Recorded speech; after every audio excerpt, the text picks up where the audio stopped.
States. We're on YouTube, trying to get the YouTube crowd to come over. I want to say a big thank you to everybody for tuning in tonight from YouTube, from Twitch, to my various panelists and their audiences. Thank you for being here tonight. So before we get started, ladies and gentlemen, cheers. Let's get this thing started right. Cheers. Cheers, friend. There we go. Let me turn this audio down just a little bit. So y'all forgive me. I'm dealing with a lot tonight as far as getting this whole thing set up. We have a new Twitch channel we're doing, which is Drunken Debates.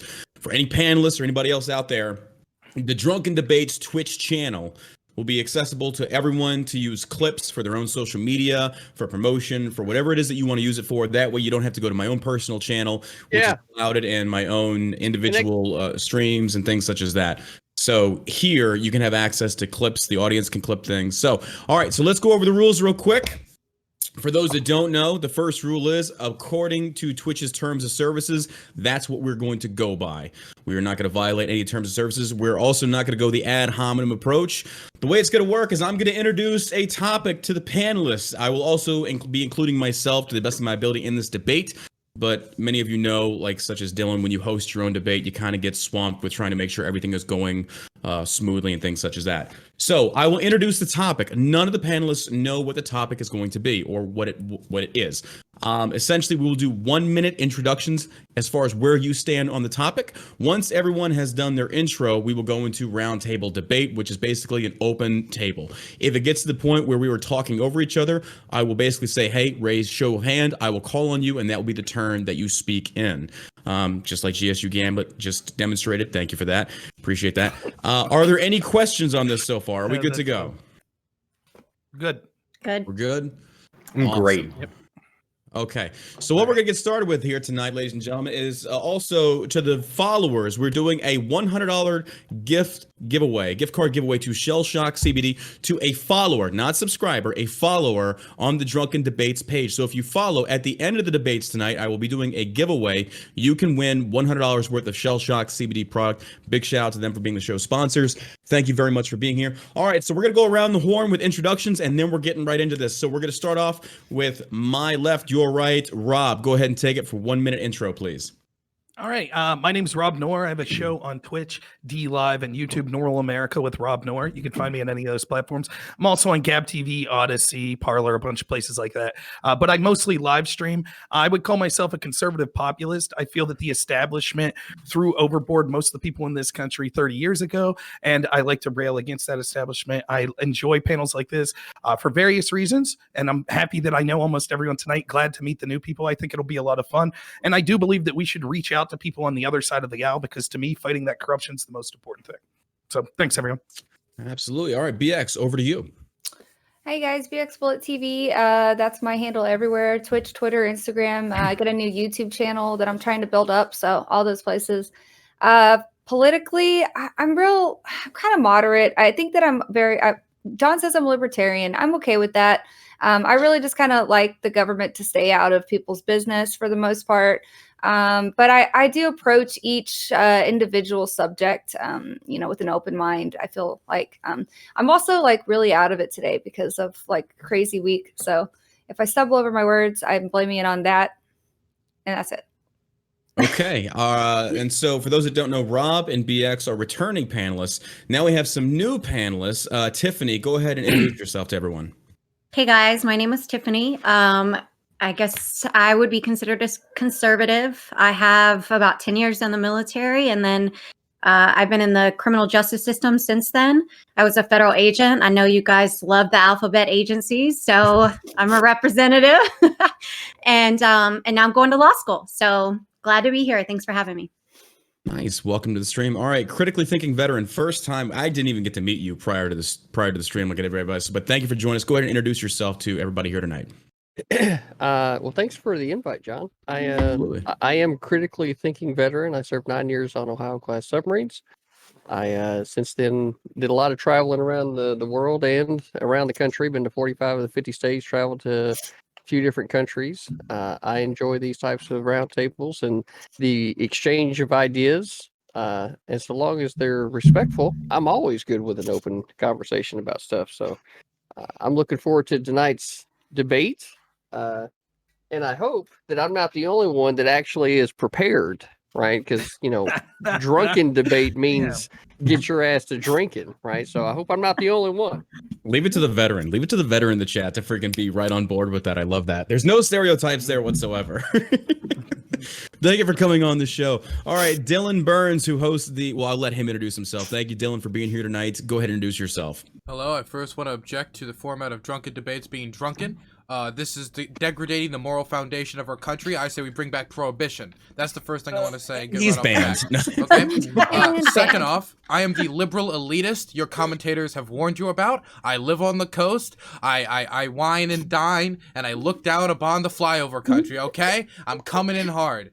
I also host the Hippy Dippy Roundtable every Friday at 8 p.m. Eastern Standard Time. And next Friday, we have the special Hippy Dippy Championship Tournament where someone will walk away with the championship belt. It'll be Vaush versus Bastiat over the topic of capitalism versus socialism. We have promos that they shot in wrestling style. It's going to be great. We hired a wrestling announcer who's going to be announcing the whole thing. It's going to be a hell of a show. So please tune in at 8 p.m. Eastern Standard Time. It's going to be 5 p.m. Pacific Standard Time next Friday at 8 p.m. Eastern Standard Time. Thank you very much. God damn. Wow. That's freaking great. Newer panelist to be here. Empress, go ahead. Howdy, y'all. For those of you who don't know me, well, you should probably count your lucky stars. I am a what would be called a post-leftist. If you don't know what that means, neither do we. We're still figuring it out. It's a fairly new school of thought. But no, I'm being completely serious. I moderate discord.gg/politics. I'm a political scientist by trade, about to finish up my degree, hopefully. Do research in human-computer interaction, so that's kind of my technical, theoretical background. I'm also going to be on Prime K's Prime Royale Battle Network, whatever the fuck it's called. Check that out tomorrow. Please help me win. Maybe if I woo you tonight, you'll come check me out, eh? All right. I'll see you guys then. But for now, a toast to our wonderful host. I am looking forward to this. All right, damn, I'm one Guinness down already. All right, returning panelist who is in the middle of a 30-day fast. God love him. Don't know why he's doing it, but he's still alive, thank God. GSU Gambit makes his triple return appearance. GSU, go ahead and tell everybody where they can find you at, who you are. What's up? I am GSU Gambit. Like John said, I am being crazy. I started this wave called No Eat November, which I actually got a lot of friends to participate in as well. I'm doing a water fast to the end of this month. It's been going amazing. My mental clarity is ridiculous right now, so I'm probably going to have scalding hot takes all night. But yeah, I am GSU Gambit. Follow me on twitch.tv/GSU Gambit. Love to be back. Awesome. Thank you for being here, brother. All right, and last, most certainly not least, Sondsol, go ahead and introduce yourself to the chat and the stream, please. Mute. I think you're muted, brother. That's weird. Good first impression. Hi, I'm Sondsol. I like to play video games. I like to argue with dumb fucks in my chat. It's always fun when they insult me and I can insult them right back. Come through. If you think that I'm a cuck, I always love it when people call me that. It's the only way I can get off. So let's get right into the fucking debate. Oh, Jesus Christ. I love everybody here. All right, so one more time, just to be sure that we are all on the same sheet of music here, I will do the intro to the topic. None of the panelists know the topic. Again, please adhere to the Twitch's terms of services. Chat, please keep it respectful. The mods will be on high alert. We've got the Gestapo out in full force, so anybody out there acting stupid, you're getting kicked the fuck out. Just keep it civil, people. Just keep it civil. There's no reason to go at each other with insults. I'm not trying to do that. I don't want a debate panel like that. I want this to where we can actually have free flow of information and debate and the exchanging of ideas. So, okay, here we go. First topic of the night. It's probably not going to be the most interesting out there, but I saw this trending all over social media. I saw it trending in the news. I think it definitely is a very interesting topic to be discussed in regards to political philosophy. And that is Ted Cruz is currently in the news. And if you're not tracking what happened with Ted Cruz essentially, right now in Texas, we are in the middle of a, like, I want to say the worst snowstorm I've ever seen in my entire life, having grown up in Texas. Ted Cruz decided to take a trip down to Cancun. In the midst of doing this, he caught massive media backlash, basically saying that, why are you going to Cancun to vacation?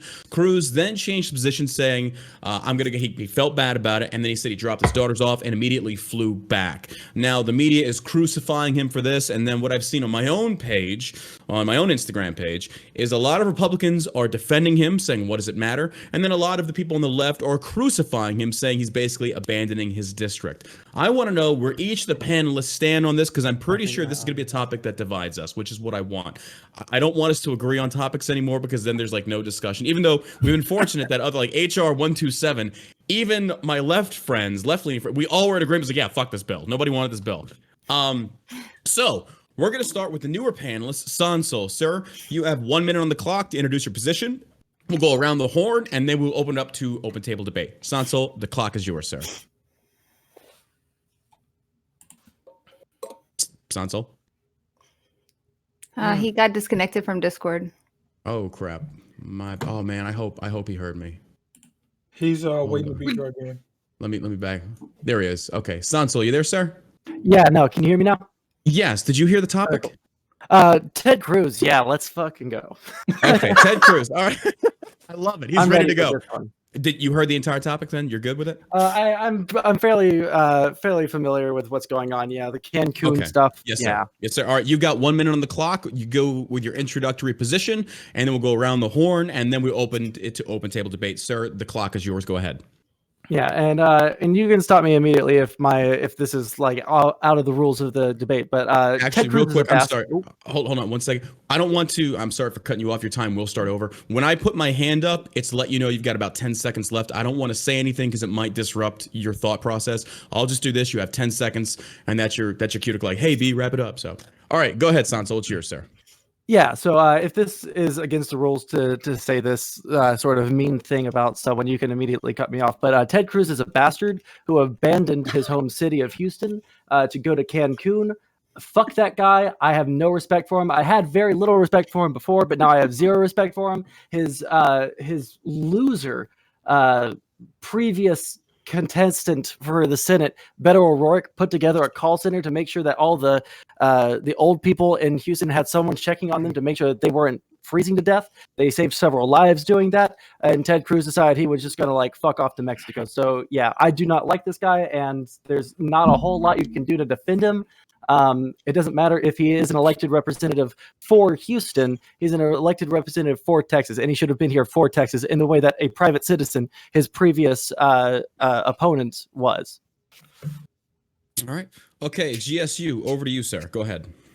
Yeah, so kind of agree with Sondsol, but I'm not surprised, right? A rich Republican, there was a natural disaster happening and he left. Of course he left people behind and he saved himself. Like, that's exactly what Republicans do, right? They don't champion policy that helps normal people. They only help the rich and wealthy. So if I was him, I would have been on the first flight as well, I guess. You still have 30 seconds left. No, I don't need it. We'll open battle. It will be blood. Okay, Tiffany, I'm going to bounce it over to sandwich. You. Hell yeah. Tiffany, up to you. You've got 1 minute. Go ahead. Great. I'm glad I have a minute because I watched Ted Cruz, and I am a conservative. Love Ted Cruz. Love his stances. From Texas, so hook 'em horns.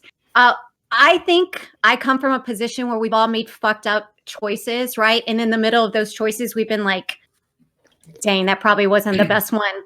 I watched him last night on Hannity, and he kind of explained his thought process where he, a week prior to this, had talked to a meteorologist. They brought him on, and they had already made plans ahead of time. Those plans, I guess, fell through. He said he had his girls over. They were having a little sleepover. The power went out. At that point in time, that's when they decided to take off. If I was a rich fucking Republican, I would take off to Mexico too. You know what I'm saying? Like, I'm not going to discount him for that. But he immediately turned around. So in that regard, where my respect for him comes in is he didn't get on the TV like fucking Nancy Pelosi and be like, they set me up you know, he came on, he took took it on the chin, and that's like, I respect somebody that can say I fucked up versus somebody that blames it on other people. Empress, over to you. Yeah, I mean, like, at the end of the day, I feel like we see politicians do stuff like this all the time. Whether or not any individual politician gets caught depends on what the headline is that day, right? Ted Cruz did something I feel like, whether you're left or right, a lot of politicians would have done. Was it kind of a scummy thing to do? Yes. Did he make the right decision by coming back around? Absolutely. But, like, I think one of the things that kind of gets left out of this whole conversation is, aside from the fact that, you know, obviously, like, the strangeness of leaving during a crisis or potential crisis and coming back, why the fuck was he going to Cancun during a fucking pandemic? Like, we have these whole fights about border policy, we have these whole fights about air travel. The man's flying to Cancun during a pandemic. I'm sorry, I don't really have a lot of sympathy in light of that. The man should have been, you know, hunkering down at home, making sure that he's helping out with policies domestically, and he's flying off to Cancun. That's the part that pisses me off more, right? Like, incident in Houston side, right? I think that's also something that needs to be talked about. Okay. All right, we're going to kick it over to critically thinking veterans. Sarah, you've got a minute. Go ahead. You're muted, brother. Muted. Still muted. In Discord, sorry about that. There we go. Good. You're So, good. Go ahead. I'm not surprised that the news media and the left decided to take this story and run with it the way that they did. I mean, anytime they have a chance to crucify a conservative or a Republican, they definitely jump and run at the smallest possibility of that, right? So, understanding the news media is biased to begin with, right? What Ted Cruz decided to do, you know, there's a few different ways to look at it, but at the end of the day, he should have been there for the people of Texas, right? No doubt about it. He turned around, he came back. Okay, what did he have this thing planned ahead of time? I don't know. Doesn't really matter. Texas was freezing. Your ass should have been in Texas freezing with your fellow Texans, right? But the news media, they're going to pick up and run with these stories, just like Tiffany pointed out, like the hypocrisy with regard to, you know, Nancy Pelosi. She gets caught out on a similar thing, and then here's the, you know, I got set up, blah blah blah bullshit, right? So I don't know. For me, Ted Cruz should have been in Texas, but I can definitely understand why a man would want to make sure his family was safe. Maybe he wanted to be able to get them out, and I can understand where he's coming from with regard to taking care of his family. Because, you know, if your family is safe and out of harm's way, then it's much better for you to be able to take care of your fellow Texans. So without being able to be Ted Cruz and understand all the justifications behind that, that's kind of where I'm at with it. All right, Dylan, over to you, sir. 1 minute. I would like to say that I'm so happy to see the right finally care about a family freeing a country in crisis to find for a better future. I'm so happy to see that compassion finally for those families. Now, based off of that, I just want to get some facts straight. So he knew the crisis was going on when he left the state. Text messages have already been revealed showing that he was talking to other families like, man, oh my god, it's freezing. Ooh, we're going to Cancun. Let's head out, man. It's like, hey, we're gonna fucking party. $309 a night up at the Ritz-Carlton in Cancun, Mexico. And the thing is that gets me most about this was that this wasn't something, if this was planned months in advance, I'd be more understanding. But this was as it was happening that they made this plans last second. I would love to be in a position where a family member could walk up to me in the middle of a crisis when all my power's out and just be like, hey, I want to go to Cancun, Mexico? Hell yeah, hell yeah, I'd fucking love to. But as a state, as the senator from a state, he can actually, a lot of people try to downplay the amount of work he can do. Number one, he should be a voice in the state, constantly trying to tell people what to do correctly, how to organize their resources, and how to stay safe. And he can actually get resources from the state. He ran so many ads in his race against Beto O'Rourke about how much he fought during Hurricane Harvey with the executive branch to get resources to the state of Texas. He should be doing that same thing right now. And it's weird that Beto O'Rourke and other progressive organizers have been doing all this stuff on the ground while he was in Cancun, Mexico, going down there to, you know, sip a few margaritas and turned around next second when the PR got bad. I don't know. All right, BX, over to you. Ted Cruz fucked up. I mean, he fucked up. It looked bad when a leader, somebody who chose to do that job, decides to just abandon ship and, you know, go out of country. You know, I was there. I'm in Central Texas with a 3-year-old daughter. We were huddled by the fire. It was fucking cold, guys. Like, it was miserable. We were, you know, we were surviving. We were doing all right, but it sucked. And, to hear that an elected official fled the country like that, to me, it was just a bad look. I appreciate that he turned right around and came back and admitted it was a bad look. And to me, now this is where I start to agree completely with critically thinking veteran, because I can't believe that this is the main news story. Of course that they would run with this story because, he's a conservative official and they love to spin these crazy things out of proportion. To me, it's like, look, yeah, he fucked up. He apologized. Now let's talk about what happened in Texas. Let's actually talk about what fucking matters instead of just crucifying, the first conservative and spinning this into the big story. To me, it's really just, it sucked of him, but it wasn't that big of a deal. Okay. Rob, minute is yours, and then we're going to go. Well, Rob, go ahead. Yeah, you're right, Bullet. That's exactly the point. So first off, let me say unambiguously, this was stupid. It was a bad look. It is dumb. He deserves criticism for it. It's stupid in the same way that it was dumb for Nancy Pelosi to show off while people were struggling economically, like the ice cream she has, neither of which are a big deal. It's not like the blatant hypocrisy, which all of the left wants to ignore, including the mainstream media, where people told us that we had to stay locked down and then they violated their own orders. That is infinitely worse. And my guess is most of the left-wingers on this panel, and certainly the left-wingers that control the mainstream media, they had no interest in that whatsoever, which is blatant hypocrisy that hurt us. In fact, some of the left-wingers on this panel probably violated some of those lockdown orders themselves when they thought it was convenient for themselves to do so. So what this is an example of the hypocrisy that we see of the mainstream media trying to deflect from the fact that things like, the most famous governor in the country that Dr. Fauci says is awesome actually led elderly people to their death, then lied about it, then threatened people to talk about it. But no, Ted Cruz is a bigger story. What will Cruz do next? Will he go to a hair salon? Will we have dinner at the French Laundry? Maybe he was fleeing the country because he was afraid Joe Biden was going to show up to Texas and sniff his daughter's hair or something like that. What? All right, that concludes the roundtable. I'm going to go ahead and weigh in with my own opinion, and then as soon as I'm finished, we can go into roundtable debate, and then it's free for all, ladies and gentlemen. All right, a minute starts now. The way I see it is this: from a military background, ladies and gentlemen, if you're an elected official, you're a representative of your district. I believe Cruz is out of the 2nd district in Texas. Look, shitty decision. Yes, when you lead, you're a leader. You're there with your men and your women. When they're suffering, you're suffering with them. Horrible optic on Cruz's part. Do I think it's the end of the world? No. Do I think that the media? Do I respect him for coming back? Yes, he admitted to it. He came back. He said, I think when he was on Hannity, though, to go off what Tiffany said, I think Hannity was kissing his ass. I think, there's a lot more. Hannity's a brown noser. He's a brown noser. They're loyalists, unfortunately. Mm-hmm. Do I agree with what Cruz did? No. But at the same token, I find it also and this is to be expected. The leftist media is going to rake Cruz over the coal, and Steve Adler, a fucking mayor of Austin, did the same thing, and the media barely touched him. And this is during the pandemic, mind you. Now, to go off of what Empress said, and this will lead into the actual debate, my minute is over, to talk about what you were saying in regards to traveling across the border and things such as that. If it was done legally, I see no issue with it. I think that, if Biden wants to, restrict travel from Mexico, kind of like Trump did with China, and he was called xenophobic for it. I think if Cancun wants to have him, so be it. It is what it is.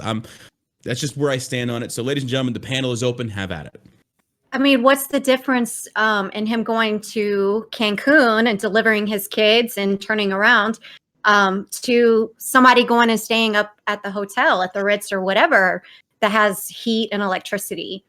Well, I would say that the difference. The difference would have been planned. No, go ahead, Dylan. The difference, Dylan, over you. The difference for me would be that, number one, he has a wife, and as far as I know, we're not Saudi Arabia. Wives can travel independently of their husbands, and they can drive and they can do all these certain things. They have rights to move independently. I think his wife probably could have taken the children themselves to Cancun, and maybe if they did that, I probably wouldn't be saying anything. The difference is he should have been going to get heat somewhere in his district or doing something in his district. Like John said, you're supposed to be there showing that solidarity with the people who are suffering and not being the liberal elitist that I'm supposed to be. Well, right, but you probably believe in toxic masculinity and all that other bullshit. So you would think that he wouldn't want to take his wife and make sure that she got there safely in a foreign country like Mexico. So, well, I think the difference between the hotel and Cancun is that a hotel is a local place, whereas if you're traveling out the country, that's like you're looking at bad cell phone reception and all of that nightmare logistically. I would think that that's arguably not the same thing. Yeah, he could have at least been patriotic, right? Like the Republicans are patriotic. He could have at least had a Texas mask.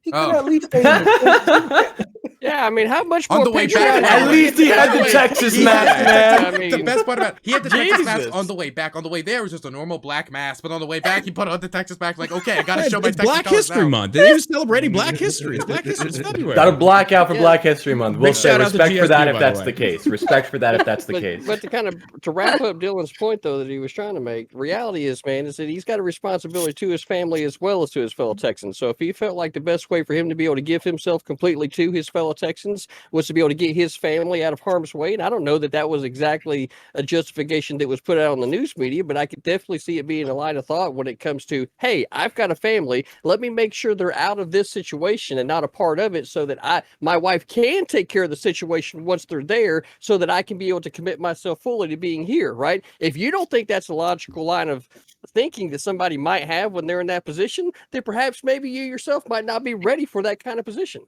So CTV, you were in the Navy, right?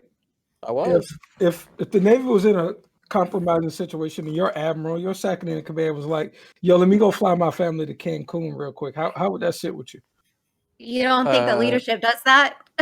Right, Yeah, but I like, think That doesn't Right, make it like, right. dude, There. I That feel doesn't like make it talking- right. I Just feel because like one that's foot does it. some misinformation because the original reports were saying that he was just taking his daughters because that's what he said. But later he did admit that he actually he was planning to stay and he only turned around because it was bad publicity. So just want to put that. He out said there. I get it. that he I was think- planning to stay the weekend, and then when he had arranged Zoom calls and everything Oh.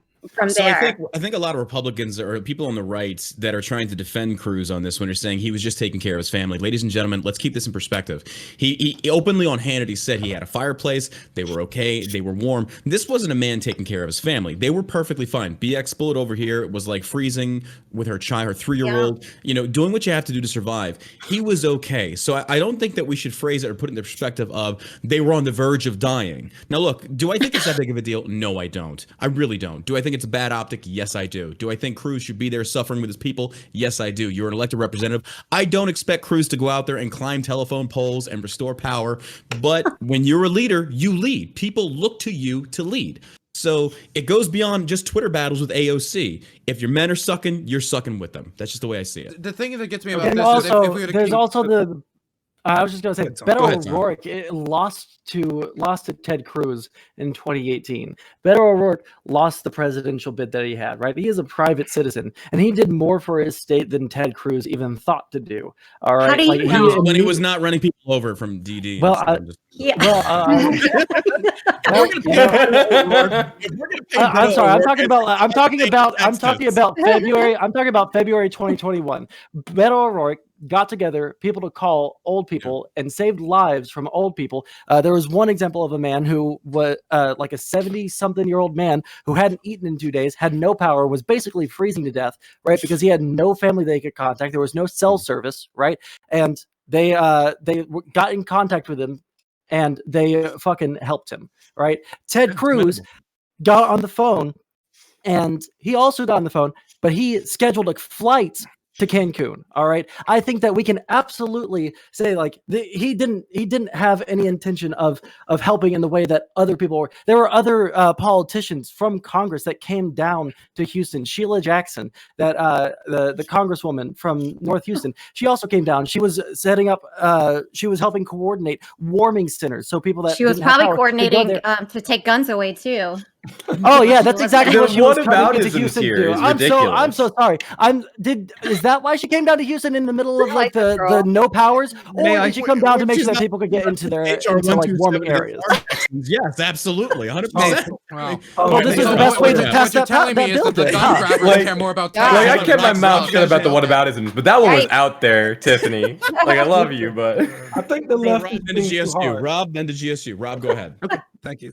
So, look, I will go on the offense on this position in a minute, but let me defend my left-wing friends here. One, I don't care what Beto O'Rourke's motivation was. I don't care your political stance. If you're helping people out in a crisis, albeit how small it is, you deserve to be commended for that. So I don't care if Beto O'Rourke did it because he's planning on running something in the future. So what? If we all, for selfish reason, help people out, that's good on me. Ted Cruz is wrong in this period.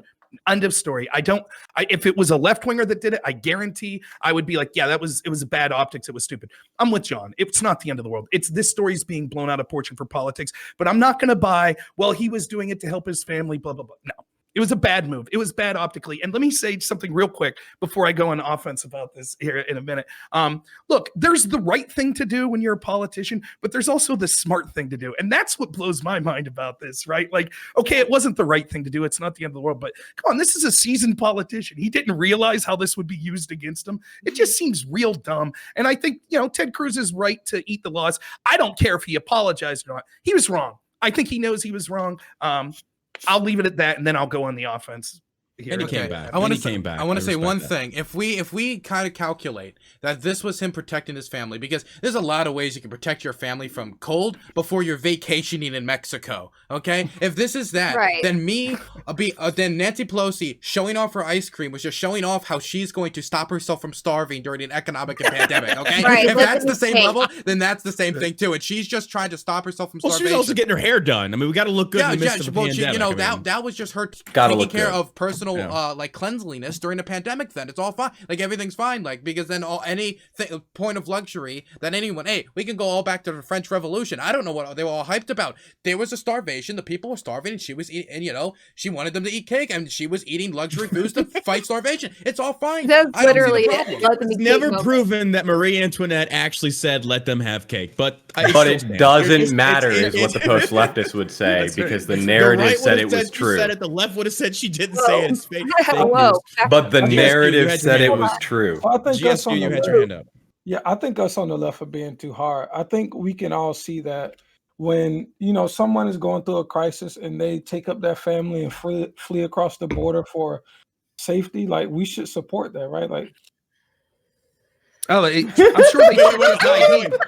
Okay, this argument, I saw my liberal friends on social media posting this, like, oh my God, now they believe in fleeing. Yeah, legally. He did it legally, so your argument is invalid. He did it with a passport. Your argument's invalid because it's legal. Who cares about morals, man? Hey, laws No, can I'm be saying if immoral that's or the moral, framing man. of your argument is invalid. That's Wait. And I don't Wait. think I don't dictate my morality had- off of laws. I'm sorry. I don't dictate the Okay, morality okay. off of laws. Fair. Somebody smoking a So long as you're not joint, making the moral. moral claim.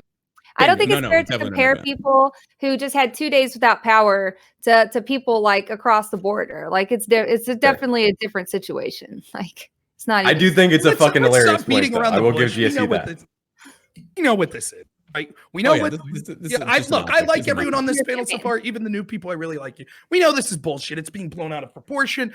Not just by people on the panel, but by the people that shape our narrative. 95% of the mainstream media is geared towards pushing this establishment left narrative. They're desperately trying to hide the fact that their preferred governor, that Dr. Fauci said was the man we should listen to about COVID, sent people to their deaths, which I'd been saying since May, and many of the panelists on here didn't want to talk about that. I can assure you, even when I was on their show, untold tens of thousands of people died because of Cuomo. Then he covered it up. Now we're hearing from councilmen and others that he called and physically or actually threatened them so that they wouldn't release the facts of this. They don't want to cover that. So they're making it seem like Ted Cruz going to Cancun. That's a newsworthy story that's like 90% of their coverage. Meanwhile, someone actually leading to people dying, not just out of neglect, but causing it and then covering it up. That's a non-story. This is constantly what we see. And I'm sick and tired of pretending from people. Just real quick, I'm sick and tired of pretending to listen to people that cheer for these double standards that are far worse. All of a sudden feign, oh my God, I have the vapors. Ted Cruz went to Cancun. It's just nonsense. We all know Over to you, Sondsol. Yeah, I'm just like very confused because I thought that the topic was Ted Cruz, but we keep on like jumping over to Rob's brought up Cuomo like 3 times now. Wait, you brought up Beto though. You brought up Beto. I don't know why. I know. I'm because it was relevant to Houston specifically. Relevant to Houston. They're both in Houston, right? I'll do it. But I'm not bringing up some fucking like. I'm not talking about Trump right now, right? I could talk about how Trump like. It was only a matter of time before you brought up. It was the lamestream media. It's the only way that I can come if I talk about Trump, right? We can. I'd have to pour an entire shot. We can do this. But here's my thing. Can I just defend Rob for a second?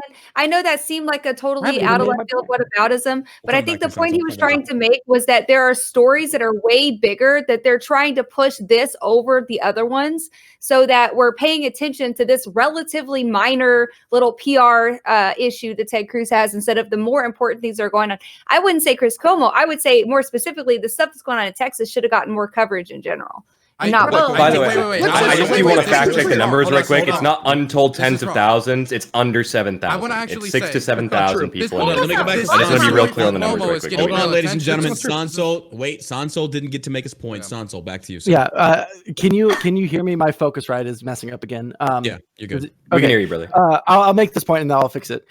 So basically, I don't know why every single time I have a conversation with conservatives about like something bad that a conservative does, we immediately deflect onto onto some Democrat that has done something stupid in the past.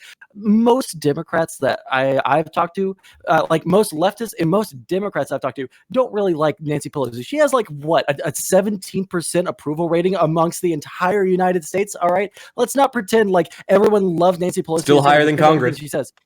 Actually, I got some. And they keep But like, putting her back in I just don't Congress. understand why we always have to deflect. Let's talk about Ted Cruz and why Right, he left hold the on. United States and why he couldn't like actually like help Right, the city Sondsol. that he's Wait, from. Sondsol, I got a solution for you. Are you ready? Are you ready? Yeah, I'm I'm all trying to for hear solution. through the All focus. right, Right, so sorry. so here's a solution for you, right? If every time you talk to a conservative, they automatically bring up something that a liberal does, then perhaps you yourself, sir, are guilty of seeming combative whenever you bring these things up to begin with, right? Because I didn't choose if the it topic, hold on, brother. hold on. If it happens with every conservative, right, then it's got to be the delivery, right? Or it could just be some conservatives. You said every, so that clearly points the problem at the person delivering the information. So perhaps I maybe don't know if I can agree I with that mostly one. talk to Moderate, you, bro. CTV. I don't know. I don't know if I can It's agree with straight that. up It seems, hypocrisy. I think there's The hypocrisy lamestream on both media is sides of the pretty spectrum. This dumb. one's The easy Dems to- are pretty dumb. The Republicans are pretty dumb. I think we can agree on these tenets. Well, I think we all actually, agree on I these three agree. things. No, I mean, I actually, the media is great, and I'm going to prove it right now. The Oh media my God. Okay, cool. Oh, that is such a high standard That's to a me. bold claim. Hang on. If Dylan can do it, Dylan can do it. Let's see him do it. You have got the floor. If I got Dylan the can floor. prove this, you've Okay, got the so floor. Rob Noerr is complaining about something, and Rob Noerr, I love to put your concerns at ease because I know you're going to be able to sleep happy tonight like a little teddy bear, and you're gonna look over to your beautiful wife and your newborn child, and you're gonna be like, oh my gosh, I'm so much happier now. Today, when we're talking about this exact story, this morning, and I know this because I picked up the New York I picked up the New York Times today. That was your first mistake. That was the first mistake. Sorry, But sorry. on the I front couldn't help myself. front page of the New York Times was the Cuomo story. The next page was Ted Cruz fleeing Texas. So there you go. Wonderful. There's them That doesn't covering prove it. that You're the gonna media but no, doesn't- no. Times. There you Just go. really quickly, So wait, but the problem, Chad is saying that Dylan is really low. Can I we just like turned raise him him up. potentially? I just The turned him up. problem I'm just saying. specifically was I can't believe we're covering this instead of this, and we really need to cover this instead of this thing. And I'm like, okay, here's the media covering this thing instead of the thing you're talking about, actually covering it more prominently than the topic we're currently discussing about. Now, can we return to the topic at hand? Hey, how about discussing Yep. what's happening in Texas and why it was bad that Ted Cruz was leaving in True. the first place? Let's do it. Okay, Great. so before we move on to our next topic, I just want to say that yes, are there more important things to discuss? Absolutely, but that's when I don't blame the left on this, not entirely. That's where media has taken us. That's where the Twitter battles between congressmen and women has taken us. It's to that level of political discourse and pettiness. And I'm guilty of it as well. Like I find myself drawn to it, but in the real, the real life situation, if you walk outside, it's not the end of the world. But people on the left will accuse Republicans of making light of this situation, and vice versa. When a leftist does it, the right does the same thing. But yeah, I agree. I think this is a topic that basically, I don't know why, like the fact that it was even on the second page of the New York Times is mind-boggling. When there are homeless people freezing to death in Texas, when there's things that like we're getting into other topics, I don't want to lead into it yet and give you all a heads up. Which page But should it get? it shouldn't even. I mean, honestly, it should be way the hell in the back. I mean, why you said yourself? Is it really that important? I think I that do think that the article I- covered the homelessness issue. By the way, the article that he's referencing. Oh It my talks God, about you a lot guys of different are things, also- not just Ted Cruz, not just No, like. Hang on, why I would just want to that be be fair the to like topic? the I MS can a defend little this. bit here because I think it's like said like they talked about the Ted Cruz thing. They didn't talk about any of Rob, the Uncle. issues with actual And in Texans. small A lot of these typing, same by the articles way. did actually cover those issues, and also Point cited nine. articles also covering those issues. So I think it's a little bit unfair to just say they didn't cover it. They absolutely did. Okay. Rob, over Who's to you. gonna then get the Sam. most? What's getting the most clicks? It's not that it's not covered. It's the amount of energy that's put into the coverage. That's fair. The New York Times for one day may have put the Cuomo story. This is a story, by the way, that broke like in May. I was talking about it in May. I wonder why the New York Times and the rest of the mainstream media didn't cover it until after the election.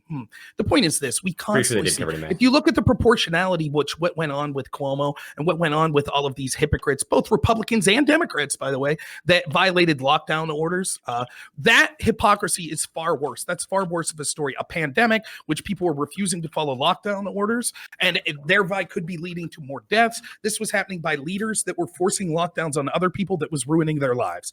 That is a far bigger story. This story has barely been covered when it happens all these times. As soon as they could find one prominent Republican, and let's be honest, Ted Cruz along with Josh Hawley are persona non grata. So that's what this is about, trying to bury something that the establishment doesn't like. And so that's what this story is. And it's just hilarious to see the people. They always want to say, what's whataboutism? The story's not just what we all agree what Ted Cruz did was crappy. I was quite clear about it. But is it the end of the world? No, I thought we all agreed not. So the fact that it's getting this much coverage, the real story is each of us as individuals, and more importantly, the people in positions of power, are they behaving with integrity? Are they complaining about Ted Cruz because they really care about this story? Or are they doing it for political reasons? And we know what the truth is. Let me give you a quick example. You remember when we had to censor the New York Post story about Joe Biden, about a laptop that his son Hunter Biden left that was indicative of, him possibly having, I'll get to it, Sondsol, why the situation's analogous, right? So that story was censored from America's oldest newspaper. Why did Twitter censor that? Because they said that you couldn't release private and hacked materials like that. I'm just curious, Dylan, do you think that the results of Ted Cruz text messages made their way to Twitter today? Okay, well, hold on. Sondsol had his hand up. We got to go to Sondsol. Okay. We're Sondsol, that's fine. Yeah. We'll go to Dylan. A couple of things. So when it comes to why did they do we even care about what page should Ted Cruz's stuff be on? I think that it's none. I think it's really weird that we shouldn't be expecting news organizations to be holding our politicians to account. I don't know about you guys, but I like knowing exactly where our politicians are and why they're doing the things that they're doing. If we're not holding them to account, then why the fuck do we care about an open and free press? I don't understand. Do you not want to hold our politicians to account? That just seems like a really fucking weird thing to me. Also, no, I just want an equal standard. Hold on. Well, hang on. This idea that there's a double standard is absolutely not true, right? So I've linked in chat both the Google search of May 2020, right, when you said that NYT was not covering this, and the explicit articles from NYT covering this in May. I know they were covering it because I'm from New York and I read the New York Times daily. So this idea that MSM was not talking about the nursing home issues in Cuomo in May, they absolutely were, right? It was covered on MSM on the fucking cable news networks. It was covered in the papers, right? And we have a paper trail to show this. I don't know why you would make that claim. That's easily provable as false. Unless you're just not reading those papers at the time, which is fair. I understand not everyone covers everything, but it's not fair to say that they weren't covering this. They were covering this. Are you kidding me that you're going to sit here and say... The national spotlight was on Cuomo, to be fair. Okay, hold on real quick. Empress, if you could, when y'all have articles to list, please put them in the chat on Whereby so I can actually share it with the stream. So sure. I've been putting it in the Twitch chat. I'll put those there as well. I got Rob's. Empress, I need yours as well, please. Okay. I appreciate that. All right, go continue. Yeah, so the other two things... the other two things I wanted to bring up were I would love to hear why the establishment doesn't like Ted Cruz, since it seems like his voting record is completely in line with what the establishment loves. I don't know what you think the establishment is, but if Ted Cruz is an establishment, I don't know who the fuck is. And then the last thing, Biden's laptop is such a fucking non sequitur to this story. It is not analogous at all. The reason that the NY Post story was censored was Twitter had a pre-existing policy about not releasing hacked materials. Also, the whole Biden's laptop story, I don't know if you have heard about this, it was super disproven, and the people that fell for that fell for a fake investigative reporter that was made off of that website with the "this is not a person," where you can just bring up an AI generated face. That is the fucking funniest shit that people are still falling for that shit. Months and months after it was already disproven. It's really insane to me. You must have missed it where I was. I'm the alphabet. I thought it was next. I'm sorry.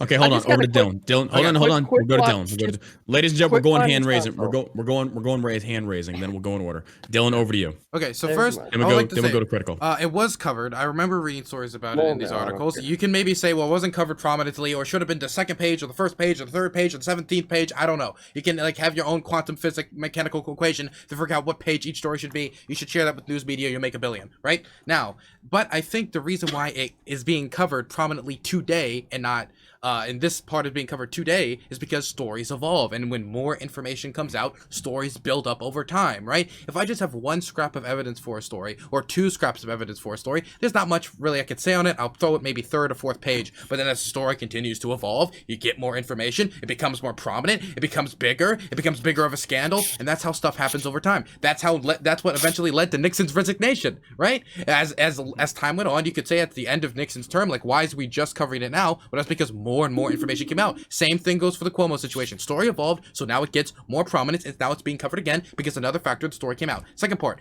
Ted Cruz wanted to be president of the United States and would have been president of the United States while handling the coronavirus pandemic if he would have won in 2016. And that means during a crisis, he would have been the person who goes to Cancun when his own state, from a level of a senator, then we want to have that guy be the president of the United fucking States. The person who can't even... That's affirming the consequence fallacy, man. To say that he did it here means he would do it every single time. I'm not saying he would do it every single time. I'm just saying he's unreliable when it comes to a crisis and him showing himself his leadership. And if the president has 2 roles, is to be commander-in-chief, head of the military. That's the first thing, right? And the second thing is to be a figurehead of the state. And of course, you have all the other roles to come after that. But that second role...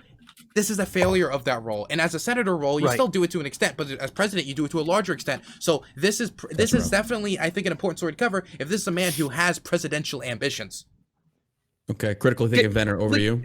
Hold on, wait, he had his. All right, Sondsol. Yeah, I want you to do me a favor, man, because I keep hearing you complain about you not being able to get through to other people, and I genuinely want to reach out to you. Like, can you unplug your mic and then plug it back in, because it's popping. It does pop. Right? I'm doing my best. The Focusrite is glitching out. I can't help it right now. Okay. Yeah, sorry about that.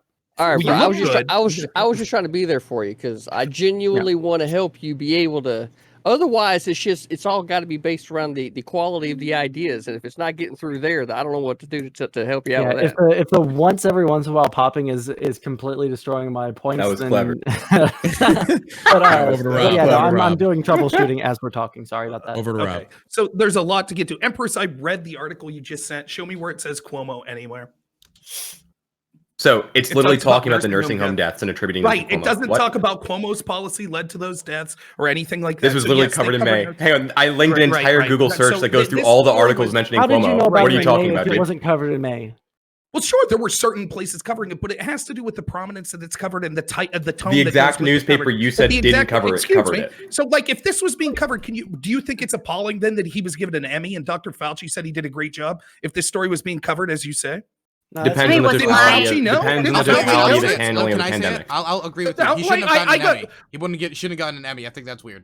Okay. Right. That was definitely weird. His was well deserved. I mean, when you're putting on that kind of act, right? Exactly. That's nice. I'm sorry, I'm a New Yorker. You're not going to hear me give like love and shed tears for Cuomo, okay? Like, I'm just saying, like, the story was covered. That's my only objection here. I'm not defending Cuomo. I couldn't give a shit about. Like, did he handle some things good? Yes. Did he handle some things poorly? Also, yes. Did he handle some things terribly? Especially in the case of nursing homes. Yes. I mean, look at the teaching policy in New York State, right? They have these teachers going to schools who are at risk. My mom, literally today, right, was at a funeral for one of her coworker teachers who is in school because of Cuomo's policies, died of COVID-19. So, like, I'm not giving sympathy to Cuomo here, but the story was covered. It was barely covered, and it's clear that it's covered differently. Dylan brings up a point. I actually don't mind. Real quick, I'll finish up. I don't mind. It's too bad Dylan's not here because I'm going to burn him. But I don't mind. I agree with Dylan's argument. You can probably still hear. This should be covered. No. Like, I'm not one of the people saying it shouldn't be covered. It should be covered. It's newsworthy. Just like Nancy Pelosi, it was newsworthy to cover her ice cream story. It's not. What's even more newsworthy is the hypocrisy of leader after leader, again, on left and right, though, let's be honest, predominantly left, that told people to stay locked down while they didn't. Ted Cruz didn't tell anyone not to leave their home. So, yes, it's tone deaf, but it's not a big story. I don't mind it was covered. But Dylan's point, and real quick to Sonsol's point, what does this have to do? You're just flat out wrong about the story about the laptop. This is just conspiracy theory garbage. The FBI has admitted that they're investigating Hunter Biden for his connections to the CCP money law, or for hiding money and things like that. This story was intentionally buried. The business partner, Tony Bobulinski, that was mentioned on the emails, has came forward and said that these emails were in fact accurate. Even the Biden camp itself has not denied the accuracy of these emails. So I get you're listening to Jake Tapper or something. Find me the original investigative reporter whose picture was made on an AI website, and then I don't care if it was or not. The story was true. The emails were true. No one denies they were true. Lastly, which Dylan, is why Hunter Biden's in prison right now, because the feds have the laptop, right? No, he's so being investigated. I'm sure the FBI will bury the charged, case. right? I'm sure that's the not how FBI that buried works. the case, but he is being investigated. You should the FBI buried the case. Why would it? That's not how that works. That's They not are the investigating. But Okay, hold on, Rob. You've been talking a lot. I got over to Empress. just real quick. Last point. Dylan talks about, well, if Ted Cruz was there, he wouldn't be taking it seriously. Unlike Joe Biden, I bet Ted Cruz would have actually picked Mario instead of Luigi, as he played Mario Kart as people were starving to death and freezing. That's But all smart. that Biden, he's really doing it, right? How do you know he wouldn't Yeah. pick Bowser? Right? I just really quickly want to address the Hunter Biden stuff. My How the hell do understanding you was know that he would pick Mario? He would probably pick the princess so he could smell her mushroom. Can I respond to that? Oh my god, it's always All the right, snippets. It's always the over to snippets. Dylan. Dylan, Okay, you had your hand up. so Go ahead, number Dylan. one, Waluigi. That's what we like to call what it sit-up, should have been Tiffany. Thanks for Waluigi. slamming That's the that. first thing. It should have been Waluigi. And but he has True. better stats, okay? But okay, so somebody playing video games with their children in the White House, where they can still act from a leadership position, still doing that role, doing that in their free time, is a little different than an active crisis going on in your specific state, which you represent the district of, exactly where it's going on, and literally leaving the country to vacation, and you organizing that vacation at the same time. We have an That's active different. pandemic. That's What a are you little talking different about? than me playing for my fucking Game Boy. If I saw Trump going down a limo and he's playing on his Game Boy and his fucking limousine with his child, that's not me saying, holy shit, he fucking hates all the 400,000 that died. That's There's not a what little it's bit of a about, difference Dylan. here. You're missing the point. The point is that that's what the news reported on. And Biden didn't even say anything to Texas publicly until literally yesterday, when everything was fucking over, because he hates Greg Abbott. And that's why. That's what I Do you have believe. any evidence that it's because he hates Greg Abbott? Listen, I said that's what I believe. You're the one who brought up if Cruz Well, hold was on, president. real quick, Rob, real quick, if we can, because BX is actually in Texas. She's been following Texas politics for a while, so she thinks that this is something along where she might have an insight. I kind of want to hear about that instead of it just being so easily fucking dismissed, right? Right? You toxic man. Let's keep it civil. Drink. The toxic masculinity over here from Critical Thinking Veteran. Right when the disaster in Texas was shaping up, they were reporting on Biden playing Mario Kart, and he didn't actually say anything to Texas and offer up prayers and assistance until yesterday, when everything was already fucking over. All right, we're gonna go into final. Okay, no, Rob. You've been talking for like 20 minutes of the last hour, brother. I love you, but we got to cut it a little bit. Okay, we're gonna go into final closeout statements. And the final closeout statements, ladies and gentlemen, you do not get to take a stab at anybody. You can only discuss the topic at hand. No one-shotting other panelists. Only your final thoughts. Okay, you're gonna get 1 minute, just like intros, and then we're moving on to the next topic. Okay, so we're gonna go in this order of Critical Thinking Veteran. Sir, you have 1 minute. Closing statements. Go ahead.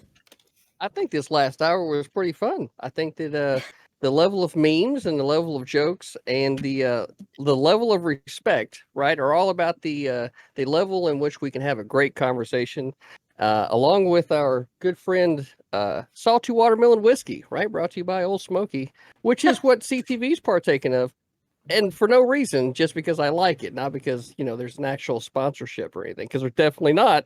But damn it, it's good, right? So it's recommended. Best conclusion ever. Okay, yeah, okay. We're going to stop the clock. Okay, down to Dylan, sir. You've got 1 minute. Go ahead.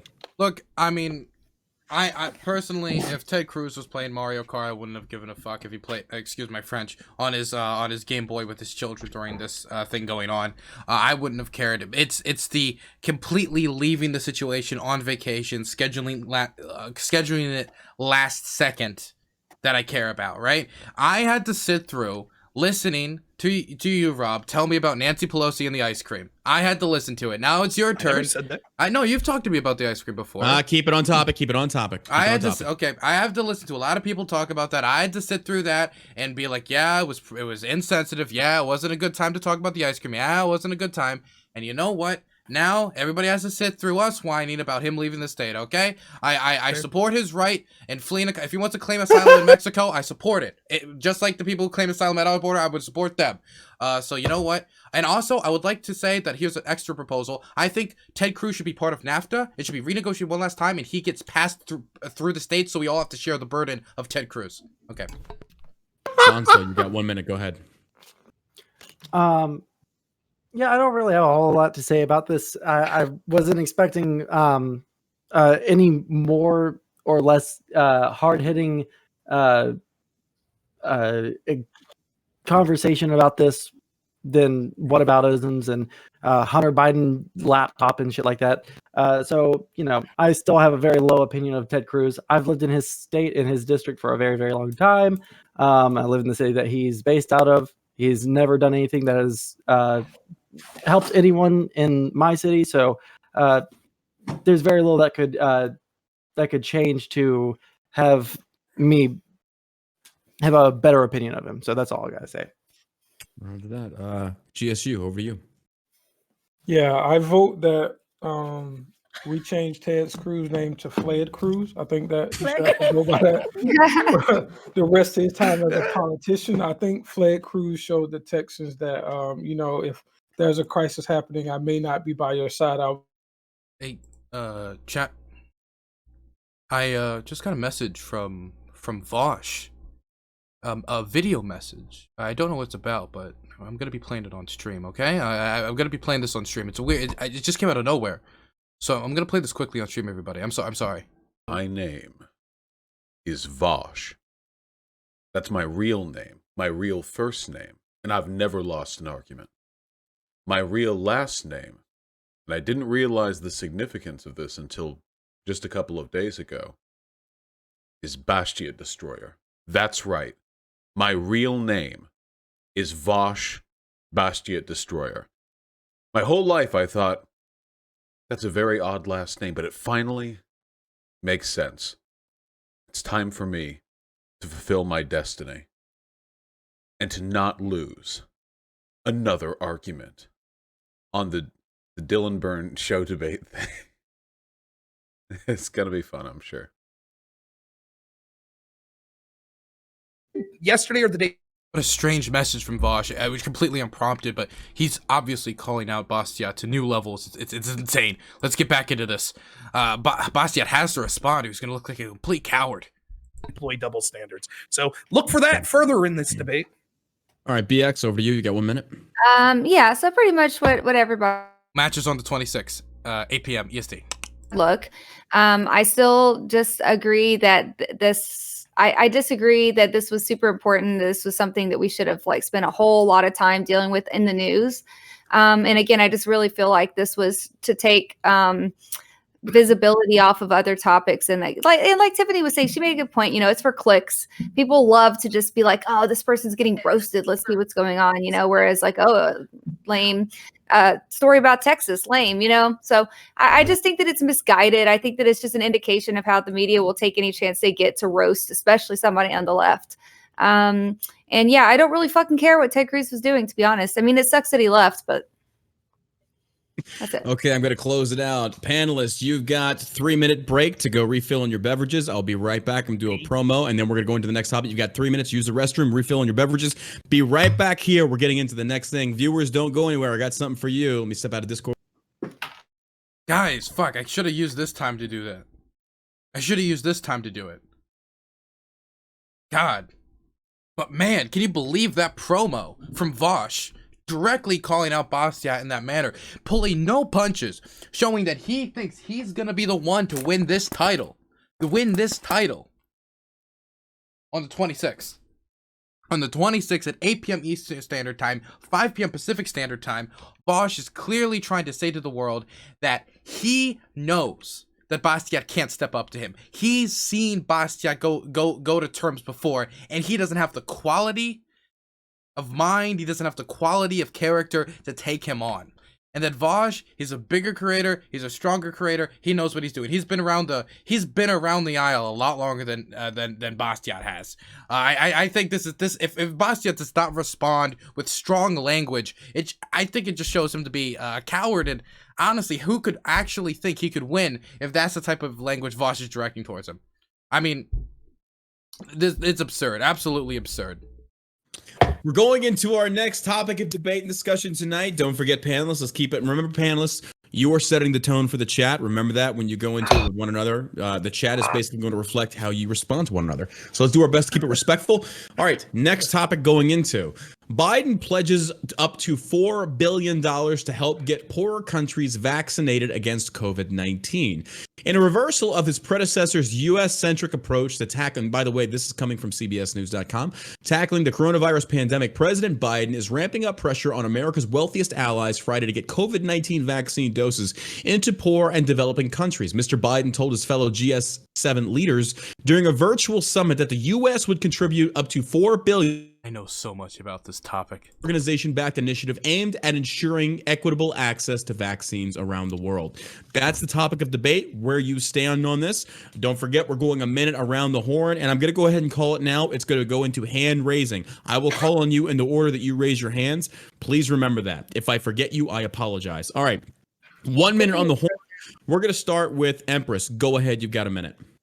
Sure. So, I mean, when it comes to foreign vaccinations, I think what a lot of people like to forget about, I mean, yeah, it's great and all from a moral perspective, great and all from a social perspective. I understand that, and there's some debate to be had about whether or not we should focus on this with regards to domestic policy. But at the end of the day, I think a lot of people don't view this as an extension of domestic policy, right? Because our economy is heavily globalized.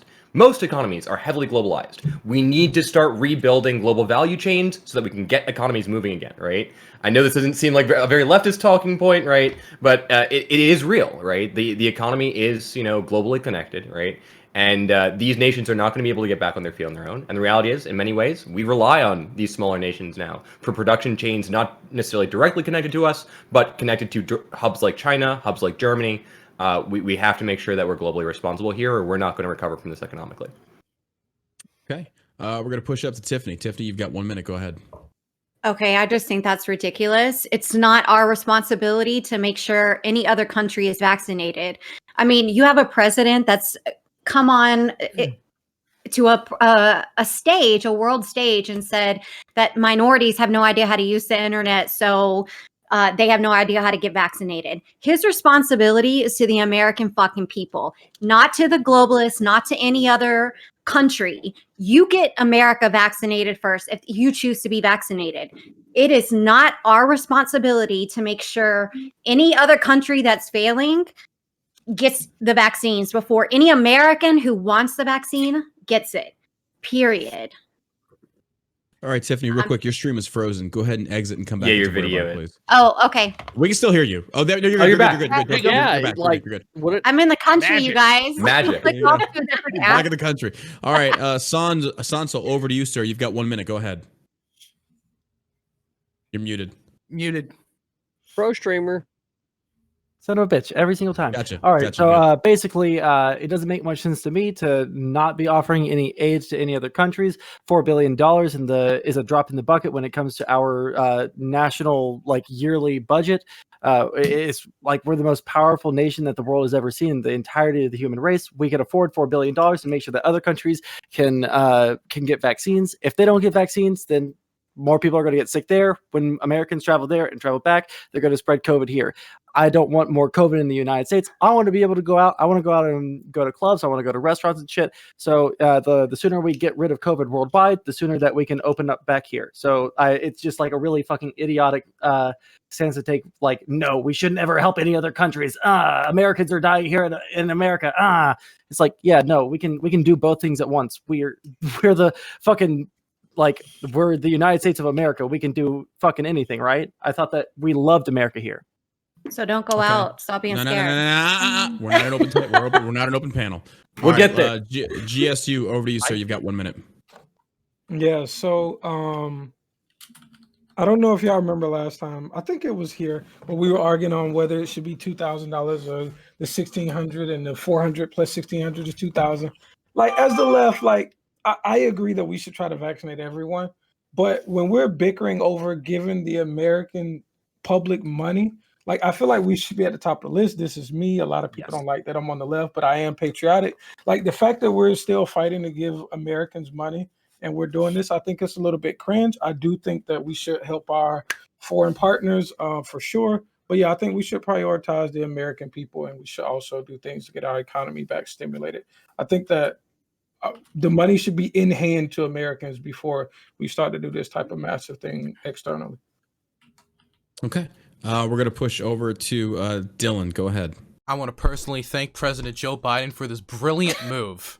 Personally, this is great. So what was done, and I know exactly what this was says. He was at the Munich Security Conference, and he pledged $2 billion in funding for the Covax program, with a promise of $2 billion more later, and an encouragement for other nations to step up. So the Covax program is a program that basically helps countries that do not have the means to achieve COVID vaccinations, who have been sometimes hardest hit by COVID vaccinations, to achieve COVID vaccinations. And you know what? I think this is a good idea, not only for the normal globalist reasons of a stabilized country with a stabilized health infrastructure is better to trade with, and therefore it helps our economy. I go through all that and my general globalist leanings. I can do that all day, but I'm going to talk about it in this way, and maybe this is something that can hit back to home. I love that flag behind me so fucking much, and you know what? I hate that somehow China has been able to let this thing get out of control in its own country, suppress people who are trying to speak up about it, then go into not abide by WHO guidelines when it comes to pre-pandemic planning to actually have a protection technology, and somehow we are the laughingstock of the world when it comes to COVID, and they're the leadership of the world when it comes to COVID. We need to step up if we want to actually show that liberal democracy can actually counter authoritarianism on the world stage, and this is one of the examples we can do that in. Okay, critically thinking veteran, over to you. So you've got a minute. Go ahead. Look, I'm not going to try to bullshit anybody here, right? I was so amazed watching you tell everybody what the question was, and like admiring your jawline, that I did not hear the question, sir. I need you to repeat the question, if you don't mind. Oh, I thought you were talking to Dylan. I'm sorry. Okay. My bad. You're just so handsome that we get distracted. Man. Okay, so once again, Jesus Christ. So essentially, Joe Biden is pledging up to $4 billion to the World Health Organization to help other smaller countries that are unable to vaccinate their own. So essentially, that's a topic of discussion here. Where do you stand on America involvement on the international stage in regards to providing vaccinations? On the international stage? Well, yes, I think that we definitely should and are and have been for a number of decades a global leader, and I don't think that we need to cede that ground to communist China in any way, shape, form, or fashion. And I think that we need to be holding their feet to the fire on any and all things that they are and have been responsible for, right? At least the way the news media coverage went is this thing broke out of China. From Wuhan, right, and expanded around the world from there. There's been some other things that have been said about possibly it was somewhere else ahead of time, maybe it wasn't. It certainly seemed that the WHO was more willing to lean towards not condemning China, or not really condemning, but at least pointing out the problem that was in China and then actually shutting everything down, which left a lot of things, the responsibility of all the other governments to start doing it. So it's like, we definitely need to be doing it, but we definitely don't need to be trying to force people either. You know what I mean? Roger that, sir. Okay. We're Empress. Did I call on you yet? Yeah, you got me. Okay, I'm sure. I was bouncing around the thing, so I can't remember who I have called. I'm a little buzzed. I'm not gonna lie either. It's all good. Enjoy that Guinness. That was Guinness, right? Yeah, absolutely. Drinks a good beer. I respect a man who drinks a good beer. Oh my God, would you stop with this? All right, we're gonna go over to BX. I'm gonna go in order from now on, just so we can make sure that I don't forget people. I apologize if I do. Let me know. Get that whiskey in there. All right. Yeah, number one. Where's my $1,400? Where is it? True. Yeah. True. Number two, take care of America. Quit giving our money away to other countries. This isn't the first story we've heard about, giving billions of dollars in foreign aid to, this or that. People here are hurting. Small businesses are hurting. Giving money to the WHO before American people, in my opinion, is completely idiotic. You've got problems here in your home state. You need to put the country first, and then, you know, handle all of the stuff that comes after that. You know, after we have given the American people aid, after we've taken care of the problems in our country, then we can see what's left for other countries. But I don't like this idea of putting other countries first. And the second, I want to address something that Sondsol said, because I hear this a lot. No. Stay on topic, please. We'll go into rant. But it is on topic, though. It's that, you know, vaccines are going to completely end COVID and we're going to all live happy little lives forever after. That's not the case. Like, you can't just assume that, like, getting vaccinations out there is going to end COVID. It's not. I hate to break it to you. You're not just going to have COVID just disappear. And for some reason, people seem to think that, like, vaccines is magic bullet. It's going to just, like, completely end everything. It's been a minute. So, okay. Rob, over to you. You've got a minute. Go ahead. Yeah, first off, let me say, I think that objectively, I'm the least attractive person on the panel, so I don't mind talking about people's jawlines and things like that. Hey, man, I've been hard this entire time. It's distracting. It's distracting. Oh, you're the bear. You're the fucking bear, bro. I am. I have been told I'm a bear, so okay. This is cutting into your time, by the way. I know. It's all right. People basically said what I'm going to say. Like, it's an outrage that we would help one person that's not a U.S. citizen before we would help every single U.S. citizen. We literally have people that are struggling to get vaccines. We have vaccines being thrown away in some states. It's appalling. It's absolutely appalling that we would give any money to any foreign country when there are people right now that are suffering because of the lockdowns and other policies that need this stimulus money that we refuse to give to them based on both parties. We were told when the Democrats were there, they would easily get 2,000 out. Now they've lowered it to 1,400 and they're still refusing to give it. There are people that are struggling to get vaccines and they can't get it. Giving $1 to a foreign country is nonsense. But I'm not surprised that a Biden administration that says if you're an American citizen and you fly overseas and come back, that you have to have a COVID negative test, but he'll leave any illegal immigrant in without a negative COVID test, following a pattern of caring more about foreigners than our government. It's appalling, or our citizens. Okay, I'm going to finish off this with my own input, and then we're going to go into roundtable debate. Don't forget, I have enacted hands up. Please, if you want to talk, hands up. I will get to you. Please, if I forget you, remind me. All right, going 1 minute on the clock. Here's the deal. I'm an American first type of guy. We have an issue on top of the COVID pandemic, and that's a crippled economy that the government has stepped in and crushed. We have hundreds of thousands of small businesses that I feel many people are ignoring at this point. We want to talk about how we have, we want to have the socialist capitalist debate here. We have crony capitalism right now. We have the governments across the nation favoring these large-scale corporations such as Amazon, Walmart, Target, Home Depot, Lowe's. They remained open while small businesses were closed. From a logistical standpoint, it would have made more sense to keep small businesses open so people could be dispersed and not come into, like, basically tunnels of death of Walmart. So when it comes to spreading $4 billion, look, I'm not against helping out the world if we have the means to do it. We're not at that point yet. Again, BX Bullet made a wonderful point.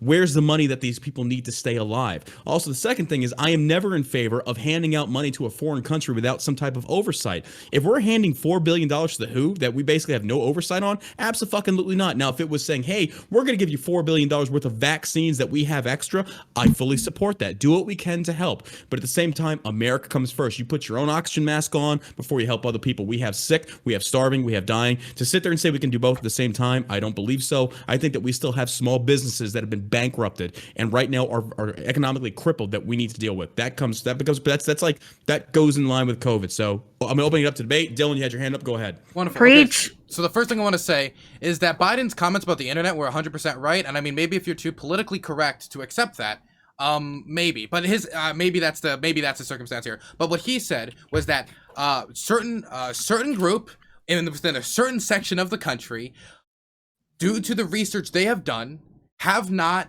known about how to access COVID vaccinations in their community and have not accessed online resources to get to that. So they're going to put a few $1 billion, I believe it was actually $1 billion, into advertising on COVID vaccinations. It's easy to say that Biden thinks black people are too stupid to access the internet. That's a huge simplification of what he said, but maybe it's just too politically incorrect for us to accept the fact poor that people could be just as smart as white people, right? No, you added intent to what he said. No, but then he no, because you're cutting it off. It's like his comments on the Uyghurs, right? People cut out like a minute of it, and then like, look at him, he's gonna walk you it all the cuts to a referendum. That's complete bullshit, and I have to respond to it because she said it on the panel, and I'm not gonna let it get unchecked. I gotta raise my own here.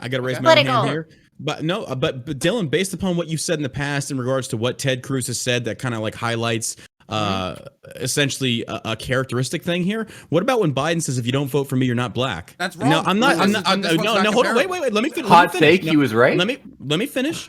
I'm not saying Biden thinks minorities are stupid. I'm not saying that. Maybe he could have phrased it better, but based upon the history of what he says, as you compare to Ted Cruz, I think it was a very foolish thing for him to say. Do I think he actually meant that minorities are too stupid? I really don't. I don't think Biden would be so stupid, especially with a black VP. I don't think he's that dumb. I think he just had a play on words, and naturally the right is going to crucify him on it. That's just my take on it. Never but based said upon it. your logic, he never said it. He never said they were too stupid. He never said it was too stupid. He did. He said black people are too stupid to use the internet. That's what he said. He didn't say too stupid. Oh, he what said did he that say? they were.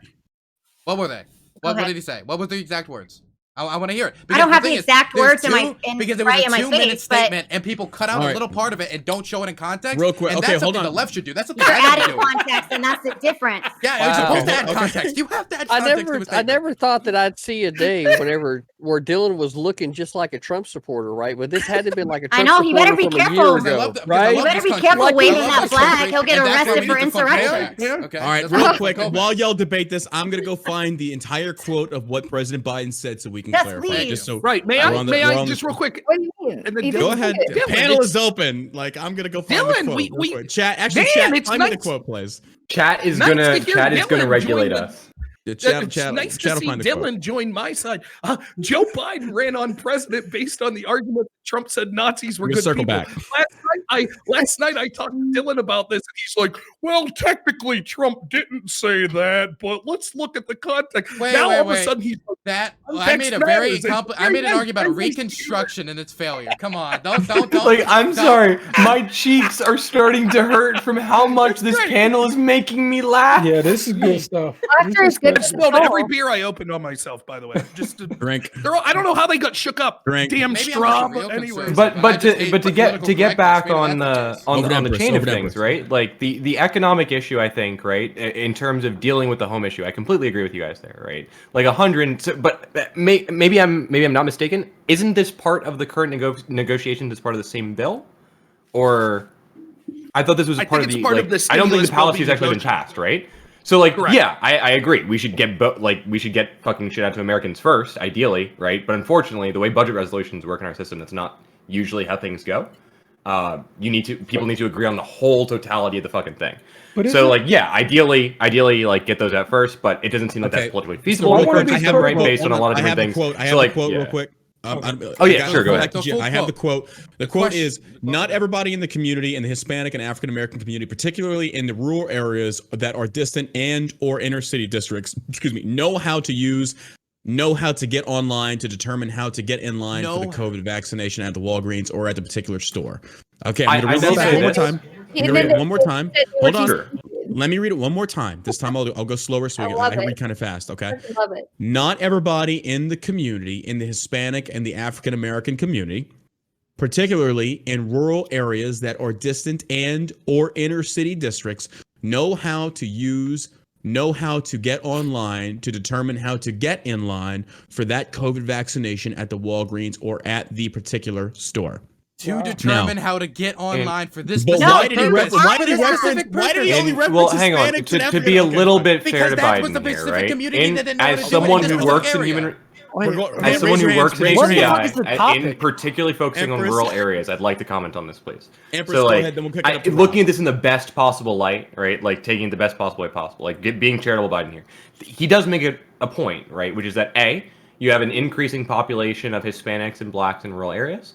B, you have a significant lack of understanding of how to use the internet within the black community, particularly in rural areas. And you have issues of access to internet, right? So I do think that there are a lot of if we're looking at this within the context of those kinds of things, yeah, this seems like a pretty fair statement. And if you read the ending Hold part on.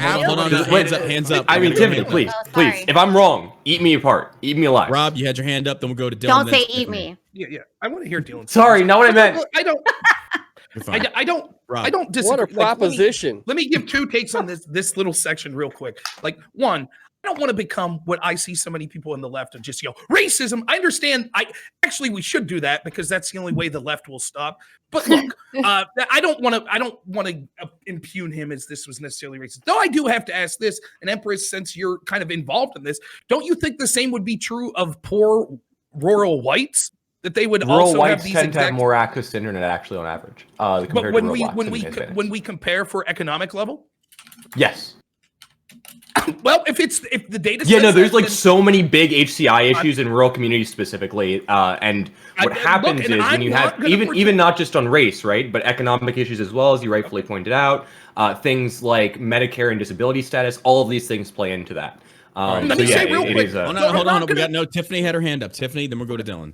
Okay, there's a very distinct meaning between not having access and not understanding how to use the internet. Well, there's a He lack of said internet they don't- education. Excuse me?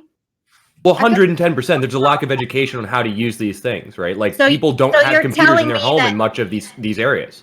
Like 110%. My grandmother that passed away a year ago could hit the little Google button and the internet came up and she could get onto Facebook and that never had I mean, I'm any proud of that of her, during but her she's life. not most old people. You don't know that though. Who are you? All That's right. I do. anecdotal. I work at HCI. Hold on. This is literally my We're gonna research go to area. Dylan, then we'll go to Actually. Sondsol. I gotta say, your Dylan, data, your information about your grandmother is groundbreaking information. You should immediately send it to data scientists across the country. Gotcha, it will veteran. change the landscape of how of access to the internet across this country. But if we look at the ending of his statement, I love you guys. He doesn't even say they don't know how to use the internet. He says they don't know how to use it. Don't know how to use it for finding out where to get a COVID vaccination, which is very different That's than the even point. saying black people don't know how to use the internet, which is how it's being portrayed. And so all I'm saying is I hate this SJW culture that's going around on the right now, and we need to go back to actually looking at the context and the full statement that's going on. And so that's what I'm here to try to promote here. I'm trying to be here Nazis by are good American people. patriotism, okay? Come on. As a post-leftist, I'll criticize it on the left too. Good Dylan. Fine people, Just sit there and fine say people. SJW just on the right. Come on. We weren't the ones screaming at the sky for 4 years and What? masturbating with Dylan tomato last soup. night Come was on. repeating the fine people. Last Hey, night was repeating. I was talking about the historical precedent. Critically thinking veterans just like enjoying his vape over there. Like, I'm just stay out of this. All right, Sondsol and then critically thinking veteran. Yeah. Sondsol had your hand up. Go ahead.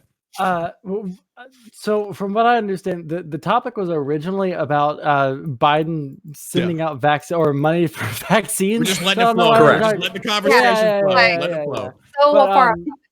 Yeah, so I don't know why like we always have to like go off onto all these like tangential things. Like I really 'Cause do it's find fun. I mean, sure, it's fun, but like it's always we're falling for these like weird whataboutism traps that the right always lays because they never can defend their own That the points, right- right? That's the problem. That, Why I you mean, think look, that's the points that you put out there, Tiffany Wood. I don't know, but anyways, so right, we go have ahead. to help ourselves before we help others. Helping do. others helps. Yeah, no, I agree. But I'm doing this from a purely selfish standpoint. I want America to flourish. Typical I want leftist. us. Yeah, I want let him America finish. to Let him flourish. finish. Yeah, Tiffany, I want you to flourish. I want me to flourish. I want America exceptionalism to fly high in the sky. All right, and that's why I want everyone in the world to be vaccinated so that we can get our economy back in track. I don't know why like we have to like make sure that all the things have to happen immediately in America and not make sure that also all these countries that we trade with Gotcha, also Empress. get fucking vaccines. All these other countries that we trade with that Gotcha, make our Jason. country a really successful place and make our country the most economically strong that the human race has ever seen. That's why I want those places to get vaccinated because we can't open up trade with them as easy until those people stop bringing COVID over here. Until we stop sending COVID over there, we all have to get fucking vaccinated here at the U.S., here in other countries. All right. So I don't know why America the fuck we're first. like focus. I mean, America first. Yeah, that's why I'm making the argument. Right. I also don't know why CTV brought up China. It seems like a really dumb fuck point to bring up when.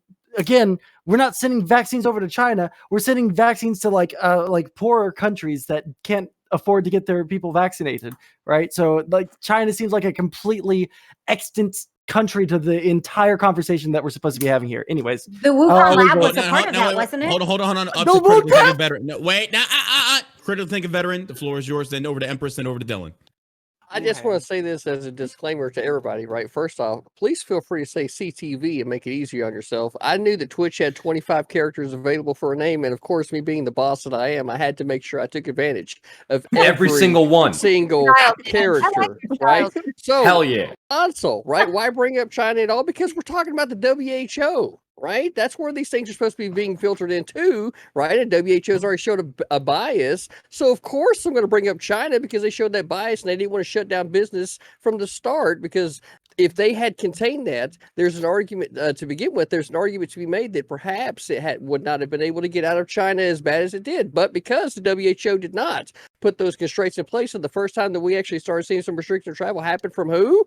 Oh, it was the myth, the man, the legend himself, Mr. Donald J. Trump, right? So no, it wasn't first from Donald. That's not true. Europe implemented travel restrictions first. All right, hold up. That's Okay, he's really. All right, hold up. We're going down to Empress. Empress, then to Dylan, then to Rob. Empress, go ahead. Sorry, yeah. So one, it's factually false to say that Trump implemented restrictions first. He was not the first to close borders, and he was certainly not the first to implement restrictions. He only implemented restrictions on China, did not implement restrictions on Europe, and it's actually not to go too far back, but I actually wanted to bring this up when John brought it up earlier.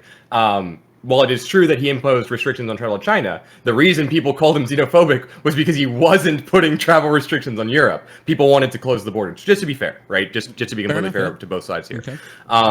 In addition to that, right, the problem of the WHO, who is, by the way, currently in Wuhan investigating China and pushing against China, despite the fact that China does not want to give them information, it is true, right? China is one of the biggest funders of the WHO, which is why we need to take back the WHO that we had, in no small part, severed many ties with during the Trump administration. And just to kind of round this out, I don't want to go on for too long, right?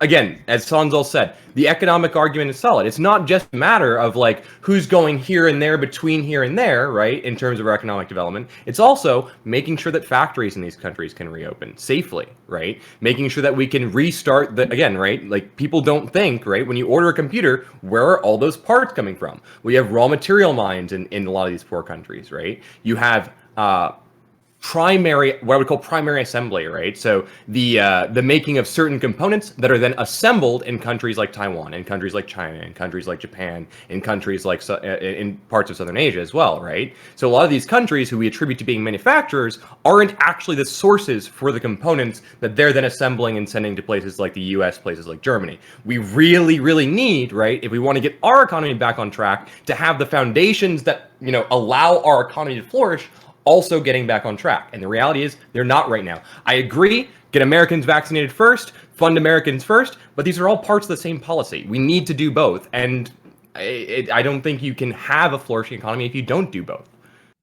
Okay, over to Dylan, then over to Rob. Dylan, sir. First, I want to say there's no real evidence for Wuhan lab, and there's been like, you can take these little pieces of scraps of information to try to prove it. But if we look at the recent, and you can say WHO, but recent finished WHO investigation, they all but ruled out the Wuhan lab as an option, and they're pointing. Oh, did they finish the investigation? Yeah, they finished the investigation. They finished the investigation. I thought it was ongoing. They were inconclusive about what originally caused it. They agree with most experts that it most likely was the original bat situation, but the Wuhan lab was almost completely ruled out because it did not seem to have any. It seemed to come from an original organic origin. I just wanted to throw that out there. Now, I just want to put this perspective out there. Let's say we pull in and we do the American first isolationist strategy here, and we say, you know what, we can't do both at the same time. We need to concentrate on our own people. You know what's going to happen? China's going to step up.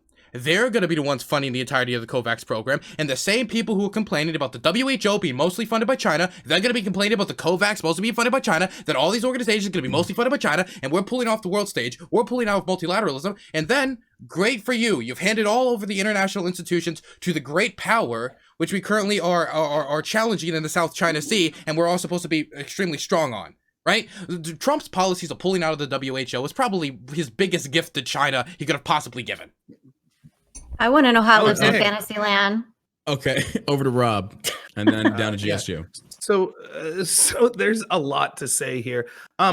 You know, on the point specifically that Dylan's talking there, like, why do I give a shit if China vaccinates people across the country and across the world, makes the world healthier? I don't care. The idea that this would somehow be some soft power win for them is nonsense. If anything, if we had a media and an establishment, particularly a Democratic Party, that actually gave a shit, they would correctly be pointing out that this disaster is almost exclusively China's fault, regardless if it was made in the lab of Wuhan or if they just lied about the pandemic and then allowed people to travel, which caused this to spread all across the world. So the idea that this would somehow be a soft power victory for them after they caused this virus to spread everywhere is absolutely laughable. Secondly, I would just like to ask, I have more to say in this, but just a show of hands, how many people here are vaccinated? None. Ooh. Wow, interesting. We don't want to die. I'm immunocompromised, so yeah. Somebody interesting. That's interesting, isn't it? That was the most beautiful Oh, goddamn. All right. I don't qualify for a vaccine. I was like, Right, I don't so even if want I to be could Well, hang on, confused. just to clarify, I'm Holy immunocompromised. It's high risk for me. I don't know. I genuinely don't know if I can get vaccinated. So just to be fair. Dylan, over to you, then to Empress. Okay, so I'm sorry. number Will one- you I finish, don't Rob? get to finish. No. Okay, I Rob, don't get finish. Rob, finish. You talk so Right, so, goddamn much. I don't know when you're finished or not. That's why I tried to talk so fast so I can get as many points as possible. No, look, that's kind of the point, isn't it? We should take care of our own first. And it's funny to hear all this noble talk about vaccinating the rest of the country. Look, it's utopian. And I like everyone on this panel. I'll stress that, even you, Dylan. No, I like Dylan a lot. But the truth is, there's this utopian view that comes from the left where it's this sort of idea. Why not just vaccinate the world? Let's send jobs to the rest of the world. Let's give millions of dollars to everyone around the world. There is a finite amount of these vaccines. There is a finite amount of our money. Is this better than sending gender study programs to Pakistan? Sure. Is it better than giving money to the Kennedy Art Center?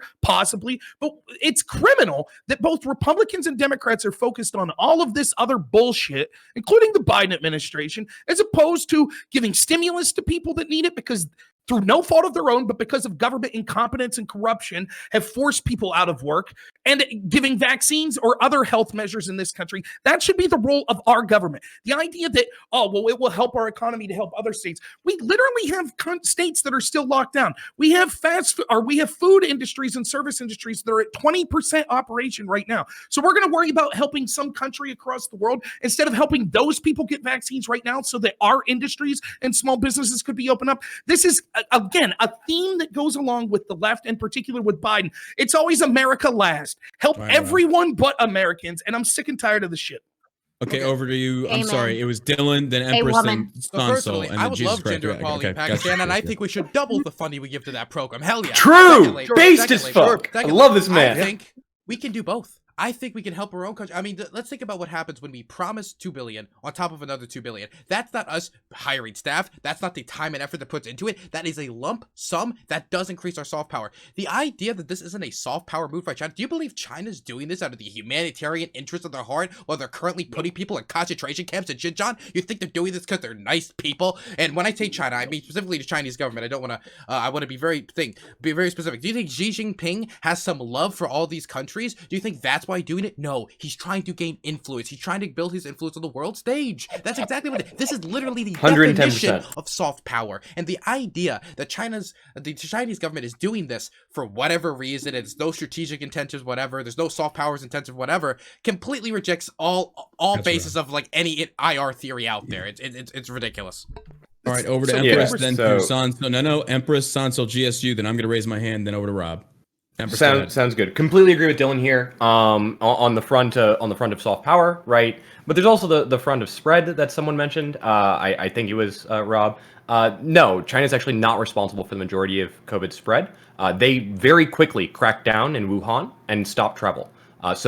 Hang on. What they didn't stop the travel of was foreigners. So they allowed foreigners to leave. Many of whom went back to Europe. They spread it in Europe. The European strain started to develop. You also see the same thing in Australia, right? Two separate strains are developed. So you have the Wuhan strain, the Australia strain, and the European strain. All three came to the US after we closed the border to China. So they didn't come to the US from China. They came from Europe and Australia. I believe primarily Europe. I believe case one was specifically someone who had come to the US from Europe. So like this idea that they're responsible for the spread, completely disagree. Also, based on the misinformation campaign that China's been running, trying to blame the fucking virus on us, while simultaneously enacting massive influence in Africa and Middle Asia through the Belt and Road Initiative, of course they have a soft power incentive. Of course we need to challenge their influence here, right? This is just, it's absolutely insane to not do so, in my opinion. They are an absolute threat to our national security. They're an absolute threat to our economic development long term, potentially, right? Letting them like fucking shit on us, right? And then take the credit for fixing it. No, absolutely not. We need to intervene here. All right, Sondsol, then GSU, and then I'll raise my hand. Go ahead, Sondsol. Yeah, I'm a little bit confused about the talking points of the right because I don't So like I've been told that their crackdown was like completely fucking crazy, that they were welding people into their fucking houses, but now they're also not shutting down shit at all, and they're letting people just like go all over the world and cough into people's faces. I don't fucking understand that at all. It's very strange to me that Tiffany's reaction. We have this idea that they were just letting people go all over the place. Empress was like 1000% right. Most of our cases were from Europe or from like other places. China, it did start in China, but it wasn't made in a lab. Tiffany Wood. That's one of those like fun Marjorie Taylor Greene type conspiracy theories. In fairness, I don't think anyone mentioned the lab thing. I think they just said that China was responsible. I don't think anyone mentioned the lab. Tiffany Wood specifically mentioned the lab. That's why I wrote it down. No, I asked if the funding was to the lab because I had read an article about funding the Wuhan lab. Okay. It wasn't. I wasn't right. saying anything I'm about wrong, it was made in a lab. And then the second thing that I wanted to ask was, Rob, how do you think that policy works in the U.S.? Like when we draft a policy and we're like writing some sort of like either stimulus bill or some kind of monetary bill, how does that work? I just want to ask you super quick. You want me to respond? Nothing super quick with Rob. Sure, I'll respond as quick as I can. It works because a bunch of corrupt people in the Republican and Democrat Party No. Like when we do, what is the process? Right. The process is that there's a bill in the House and then it gets approved by the Senate and then it passes. But what we have instead is a bunch of people that want to add their own bullshit that has nothing to do with COVID or keeping people safe and financially successful during COVID. So that's why to the budget resolution. Hang on, the budget resolution, it's all government spending, no? Right, Sondsol? Really? Yeah. Like what I wanted to ask was, when they pass the bill, does it prioritize people outside of America first, or does it prioritize people in America first, or does it all happen at the same time? It doesn't matter if you're giving $4 billion to. But you said that we're not prioritizing Americans first. Let me finish real quick. You asked. I'll finish real quick. If you're giving $4 billion to another country for vaccines, while there's one person in this country that wants a vaccine that can't get it, then you're clearly prioritizing the interest of the world above every American. Again, so like when we make these bills, not zero sum, right? No. All right. So when we make these bills, yes, it is. When we make these bills, is it prioritizing other people when we have to pass the bill all at the same time, right? Is it prioritizing them, or is it just making the bill so that we have everything together so we can vote on it? Hold on. Wait, hold on. So we have to have separate bills. GSU's had his hand up. GSU, go ahead. Yes, let my man speak. Yeah, but but Sondsol, this is the problem though. Like a lot of people have rightly pointed out that we try to create these massive bills. There should have been a bill targeted for the American people as soon as Biden took office, and the fact that it didn't happen is disgusting. So I think we can say that, hey, we want these monolithic bills and we're going to throw like everything into it. But I agree with Rob here. Like it's not prioritizing American people when as soon as the Democrats took office, they then that day or as soon as they could meet, signed legislation that gave checks to American people. It's disgusting. There was a bunch of other stuff I wanted to get in on earlier, but we've passed the Biden thing. So I'll just let it stay. But yes, also we got to agree that during a global pandemic, as us on the left recognize that it is, getting this money to families that are struggling to pay rent and struggling to find jobs and all the other things that's happening, the fact that we made this a combo bill is absolutely disgusting. I feel like we should take care of other nations. That could have happened after the American public had checks. There are people that I know who are living in poverty and they're like not paying their landlords, not answering calls. They're landlords that can't cover their things because the people that they rent to can't cover their rent. Like we have a really, really big problem in this nation. The fact that we didn't prioritize the American people and write just a simple check to us and worry about everything else later is absolutely disgusting. We have to just to clarify something on U.S. policy. Okay, does anyone know? Because this is being done through a budget resolution. I have my hand are budget up. resolutions once a year, or are they multiple times a year? Only once a year, right? So they can only do this once. Yeah. They do the annual so spending, there is a hard limit on this policy that is important to recognize. At the same time, okay, so when you brought up say for example HR 127, that was actually introduced early 2020, and that basically hit the floor. So it's a pork bill. You just add more shit. So that's to address that. So it's not just a singular thing that can you take something already existent and you attach to it and you push it through. So it's not so simple. I get where you're coming from though. It makes sense. So my thing, then we'll go to Rob, then over to Dylan Burns. I love how my left-leaning panelists here, God bless you, I do enjoy having y'all here. I love how quickly y'all are to agree to spend other people's money that essentially they don't feel like they want to spend it on. I love how Dylan has the love for.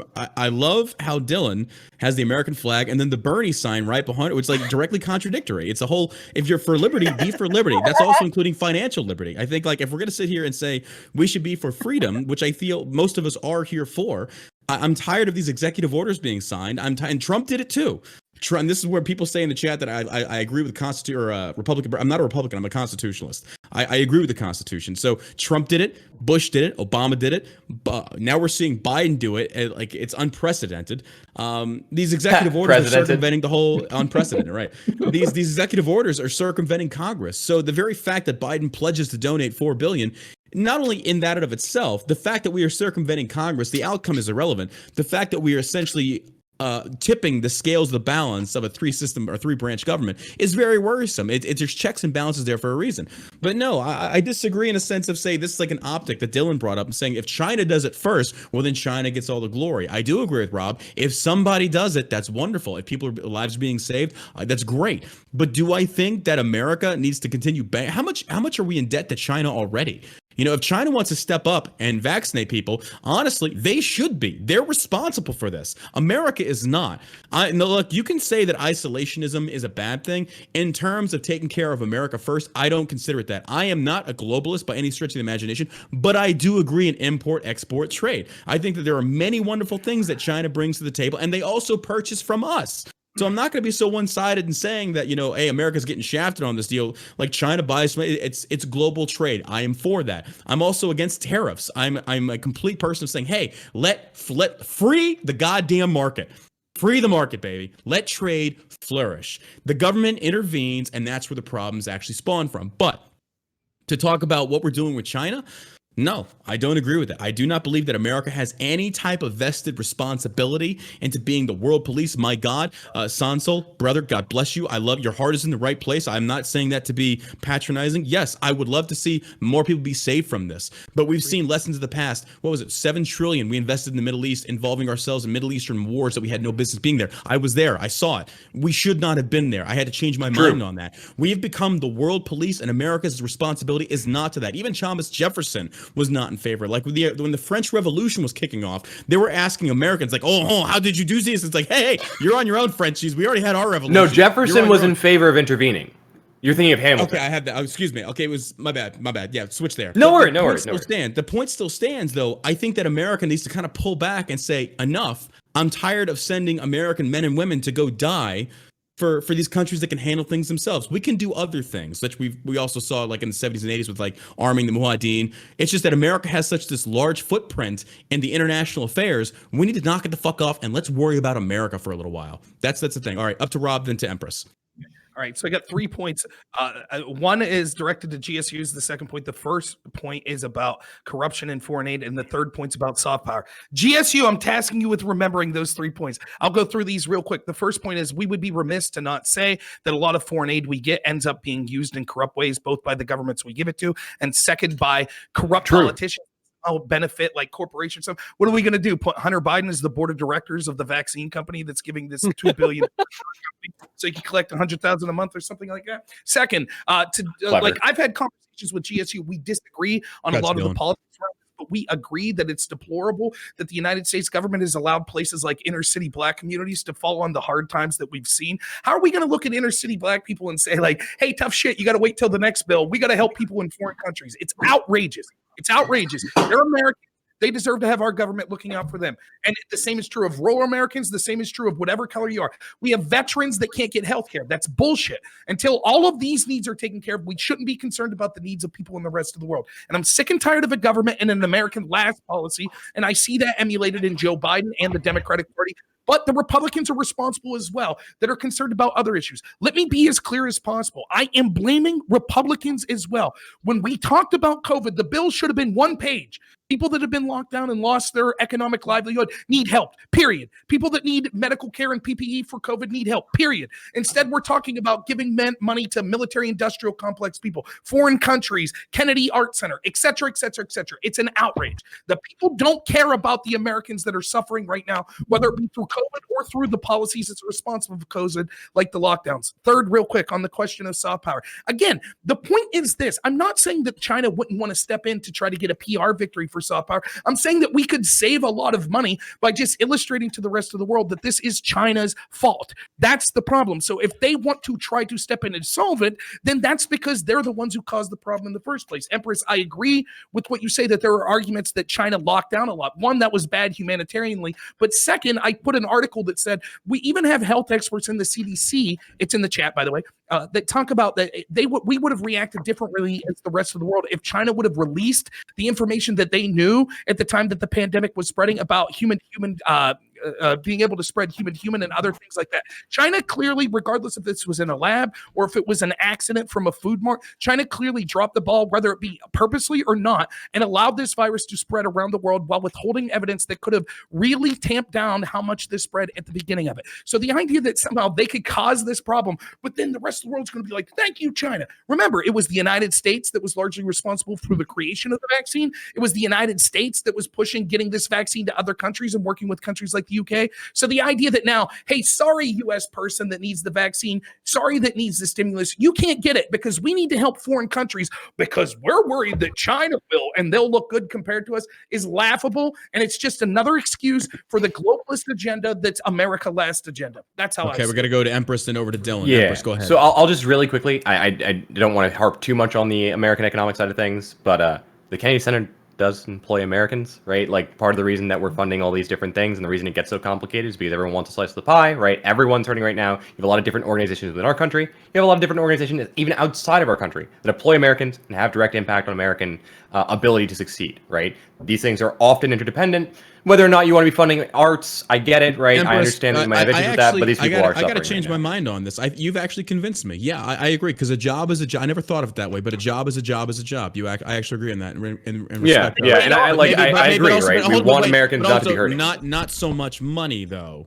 Can we agree on that yeah, part? I mean, how you cut the money, I don't care. I just want to make sure Americans are surviving, I do care. That's in terms of, so long as Americans are able to survive, right? That's what I care about, right? And at the end of the day, sorry, I just really want to address the bulk of what you said, right? As opposed to getting lost in the economics American point. It is that it's not just like, oh, China looks good from this.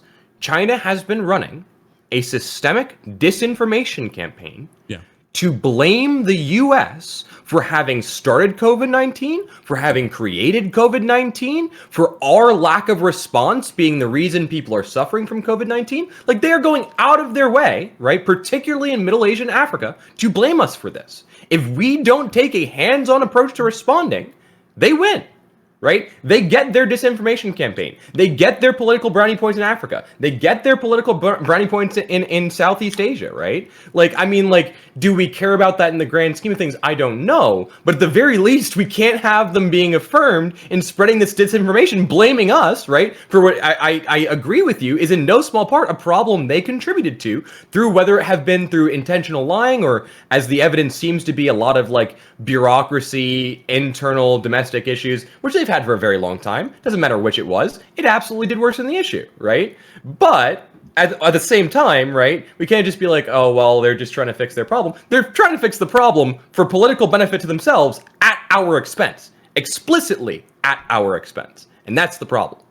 Not to mention the economic impact. Then up to veteran. We've already talked about his hand up, then CTV. God damn it, veteran. You'll be after Dylan. Dylan, go ahead. Okay, there was so much that was said in response to me by so many different people that I just have a small little list and we can talk as fast as possible. Okay, number one, global pandemic. Global pandemic, meaning you cannot solve this issue and it crossing across borders without dealing with it on a global scale. Having to organize with other states on a multilateral level on a global scale. There's a reason why it's a pandemic and people panic when a pandemic happens, because if one country manages it bad, it affects literally everybody because it gets spread across borders. This is why the WHO is trying to have independent organizations look at the pre-detection software for different countries, and China didn't do that. that. That's number one. Number two. Jesus Christ, it's like Destiny 2.0, bro. I can only handle one of you at a time. Destiny's a shithead. We love Dylan. No, I got so many points. Two. Globalism fundamentals. Globalism is great. Globalism is wonderful. I'm part of the global elite. I don't want to be part of the global elite. Dylan, okay? slow down, bro. Slow down. Problem 2. Dylan freestyle rapping out here. Jesus Christ. If these countries recover economically in a fast and decent manner, that will help us in the economic recovery from this recession that we've managed so poorly. If these other countries are able to trade with us due to actually being able to recover and have their people interact with the world in a post-COVID world and trying to deal with the world and when I say post-COVID, I mean in the best we can actually deal with it, then we'll be able to actually have that economic recovery. A lot of the economic downfall we have had has been due to the handling of COVID, not only in America, but due to other countries having to slow down their economic systems. For this reasons. Number 2, Biden's executive orders. I'm going to tell you right now, I'm a lover of freedom. And let me tell you this, I mean, Biden seems to be a lover of freedom too, because his executive orders just seem to be so fucking popular. I mean, all the polling data that seems to come out shows executive order after executive order seem to be super fucking popular. His policies seem to be super popular. Did you know he's already, did you know, no, let me finish. Did you know that actually he's already, being a month in office, beaten the top Trump ever polled in the entirety of his presidency? And you're right, the dictator of one or whatever the fuck, look, I understand, right? I get what you're getting at, but I am not going to tell my president to put on kid's glove after Trump was gut punching the Republic for fucking 4 years, okay? Somebody was on the stage calling for flag burning, and I'm going to tell my guy to put on kid's gloves now? Please. I don't want him to violate the Constitution. I don't want him to do that, but let's not put our people in kids' gloves and let other people fucking kneecap us, okay? That's whataboutism. There's so much. Oh, whataboutism. You're complaining about whataboutism, Rob? That is absolutely That's rich. what you want. That's all right. I'm giving you some of your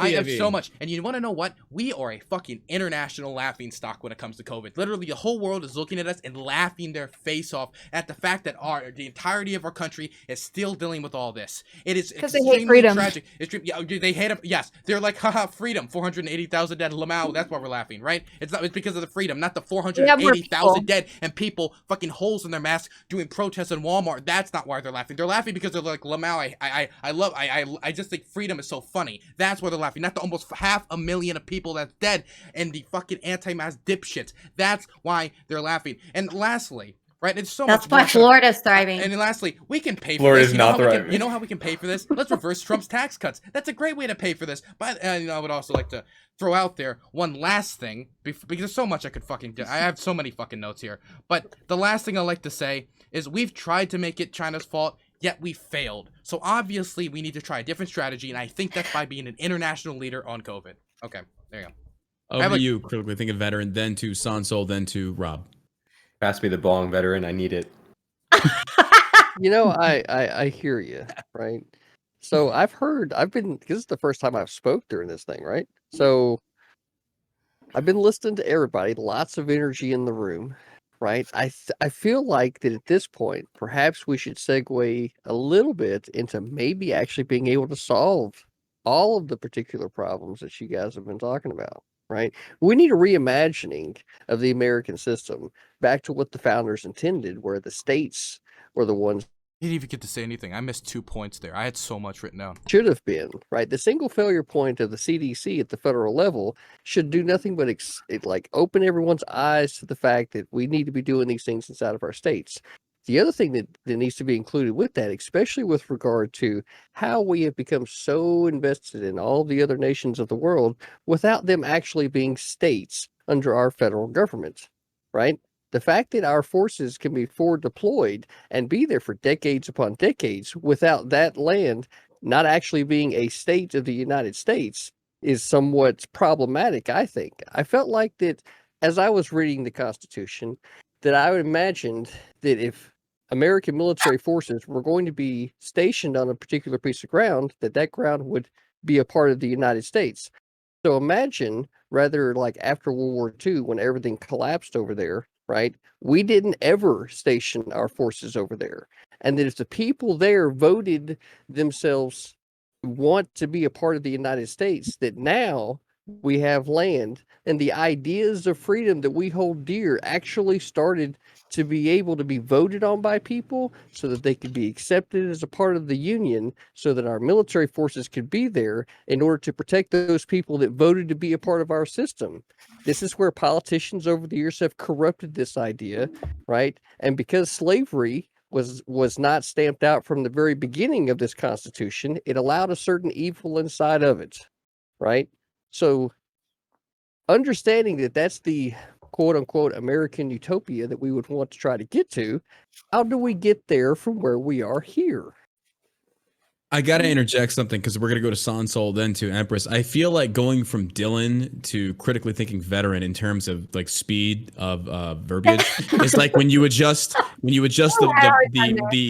mouse sensitivity in a game and it goes from really slow, like really fucking fast, and your mind just can't comprehend like what the fuck just happened. Like I feel like we went from cokehead to pothead. Like I'm not calling either of you that. It's what it felt like. Like Jesus Christ. Like I'm sitting there trying to like listen to Dylan. Like Dylan's making point. And then, yeah, there you go. And the hat wasn't unnoticed, friend. The hat chat noticed the hat. And then we got critically veteran like the Big Lebowski's like, well, you know what, dude? That's just like it's like your point, man. You're like, oh my god. All right, Sondsol, over to you, and then over to Empress. Go ahead. Yeah, I don't know what the fuck CTV just said, but I like to stay on point. So I'm a math whiz. I love using calculators and looking at numbers. And so I looked at the annual budget that we have for the United States, which is 4.45 trillion. And then I looked at the number that you guys put forward that they're putting forward for this vaccine thing, which is 4 billion. And I did a little bit of math on a percentage calculator. And the amount of the percentage of our budget that we're putting forward towards this thing that will help us economically and help our country get out of the COVID faster, which I don't know why no one can cope with that fact, with this getting us out of COVID faster, which is what I want to do because I don't want to fucking sit at home all the time, right? I want us to be able to build our economy up. It's less than 0.1% of our annual budget put forward, 0.0898% of our budget for this provision in the stimulus bill that will also be putting way more towards putting vaccines in the arms of Americans. So I don't know why everyone's like losing their shit over this. I feel like we all need to like take a step back and realize that when we want to do what's best for America, when we want to put America first, we have to do things that aren't directly happening in America because our country, hey guys, guess what? We trade with other countries. And when we trade with other countries, our citizens intermingle with their citizens. So we have to make sure that we're not intermingling viruses. So we have to make sure that those countries stop being infected by COVID by putting vaccines in their arms. All right. So that's the only point I wanted to do. Like the less than 1%, it's just like fucking less than 0.1%. It's just insane to me that everyone loses their shit over the American first thing when this will help Americans. And it's such a small price to pay. I don't understand. I don't understand it. All right, over to Empress. I lost my argument for a second in the beautiful pupper. I just beautiful pupper. I completely lost my train. Right. Okay. Just really quickly to address the military interventionism point. I agree we shouldn't be intervening militarily in other countries, critically thinking veteran. But generally speaking, we don't deploy the military on domestic soil, just like we don't deploy most of our intelligence services domestically. This is just something that we don't do. So I don't really understand where that point was coming from. I don't think that that's what our founding fathers had envisioned. Like, I mean, that being said, obviously they more envisioned domestic or at the very least border protection conflict, but I don't think they envisioned deploying the military as part Empress, of the U.S. soil. That. We talk about what what about the Whiskey Rebellion? Well, yeah, the Whiskey Rebellion is one of the few exceptions. And then what about the 25,000 generally speaking, they were against Guard deploying on domestic soil, except in the case of insurrection, right? Well, yeah, which but was the same again, direct threat to the government. It's to sit there and say that it doesn't happen. It has happened. No, it has. I'm not saying it doesn't happen. That's if I said that, I misspoke. But it's like that's not really how our military operates, and we have laws that strictly regulate when and where this can happen. So like, I don't really like. Again, I'm not advocating military interventionism here. I just was a little bit confused by that point, so I was wondering maybe Veteran might be able to clarify that. But I see he's a little bit busy, so. No. Hold on. We got no. Go ahead. We'll let critically veteran respond, then we got to go to Rob and then to Dylan. I talk too much. So, well, look, Empress, imagine that the ideas of the Constitution hadn't been corrupted from the start, right? With slavery. All right. Moving forward with the Constitution, anytime that our federal forces could have been stationed somewhere, they would have had to have been a part of a state militia, right? The Constitution allows for the Congress to be pre-Civil War, yes. The Constitution allows for the Congress to be able to create an unlimited navy, but with regard to federal forces, they would have been pulled from the state militias, and this would have allowed definitely some more state sovereignty with regard to how issues were being handled. So the ideas, a lot of what we see now in the 20th century and now in the 21st, is this overreach in a lot of times of the federal government, and like with regard to the drug war would be a good example. I would see that as federal overreach with regard to substances. That should have been something left up to the states for the states to handle, right? Sure. So calm down. Like, if there were nations, I'm very calm. I love my man. I love my man. Calmer than you are. Calmer than you are. So like, you know, like say after World War II, Germany decided they wanted to be able to have American forces there because they didn't trust their own government. They saw that the United States came in and wanted to help them, blah, blah, blah. So they vote like, look, if you want to be a part of our union, then y'all need to have a vote, right? And then we need to see if we're going to accept you, right, as a state of the United States. Right now, and that's where the ideas of the Constitution would have been able to expand, and we know that they definitely expanded because we have manifest destiny through the West, and we have all the addings of all the other states that have been added since the original 13. So it's not. It's I think like comparatively speaking, it should be relatively easy to see how the ideas of freedom that were originally encapsulated, right, could have just continued to spread around the world into, say, this one world federal government, and that would be the only thing because the ideas of freedoms and the states being sovereign would have been reached. And then, you know what? Maybe space travel would have been a lot easier too. Because I mean, if we're talking interplanetary federation, you got me. I'm sold. Like if we're talking interplanetary federation, like we're good. We're good. But I guess what really we got to go over to Dylan. We got to go over to Dylan, then up to Rob. Dylan, sorry, my bad. I think Rob was actually. We're not going into deep space. Rob was before next generation. Not what I was talking about. Not at all. Rob, then to Dylan. Rob, go ahead. The floor is yours, sir. And especially because I'm going to embarrass Dylan here on something like I understand Dylan talks fast, but I just wanted to read this article. Gotta go fast. Here. Chinese healthcare workers admitted in secret that with first emergent one of their pressure to lie about the documentary. We know the vibes are trying to. Oh my God. I'm listening, guys. Come on. Just.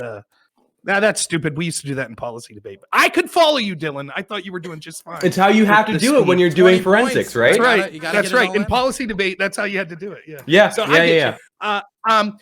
just 2 quick points. To Sonsol's point that the money's not too much. Tell that to the person in the inner city that can't feed their family. That $4 billion could be going to them, but instead it's going to someone else overseas. That's bullshit.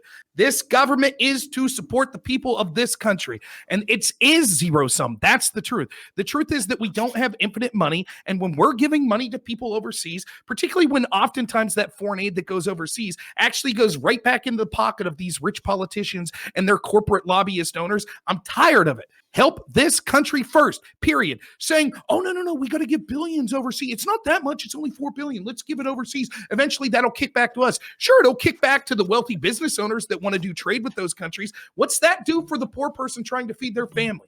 I'm sick and tired of it. It's garbage. The other part is... it makes them have a job. That's our argument. The internet. That's not the rule of our government. Our government's supposed to support the people, every citizen, regardless of skin color, regardless of country of origin, regardless of religious belief or sexuality. Our government is to advocate for the people of this government, period, or citizens of this government, period. Real quick, Dylan saying that we're the laughing stock. To who? There are protests going on all across the world about these lockdowns being bad. We see that there are countries like the UK that lock down more, that actually have a higher death per capita. And let's be honest, if there's any reason that we're a laughing stock, it's because Dylan, great streamers like you, and a bunch of people in the mainstream media, and Dr. Fauci and a bunch of Democrats hid the fact that a bunch of Democratic governors actually forced nursing homes to accept COVID patients, which led to tens of thousands of deaths. Now we're basically trying to tiptoe around the fact that Cuomo was a great that. We also had we also had health experts that said that it was okay to violate lockdown policies as long as you were doing it to fight racism.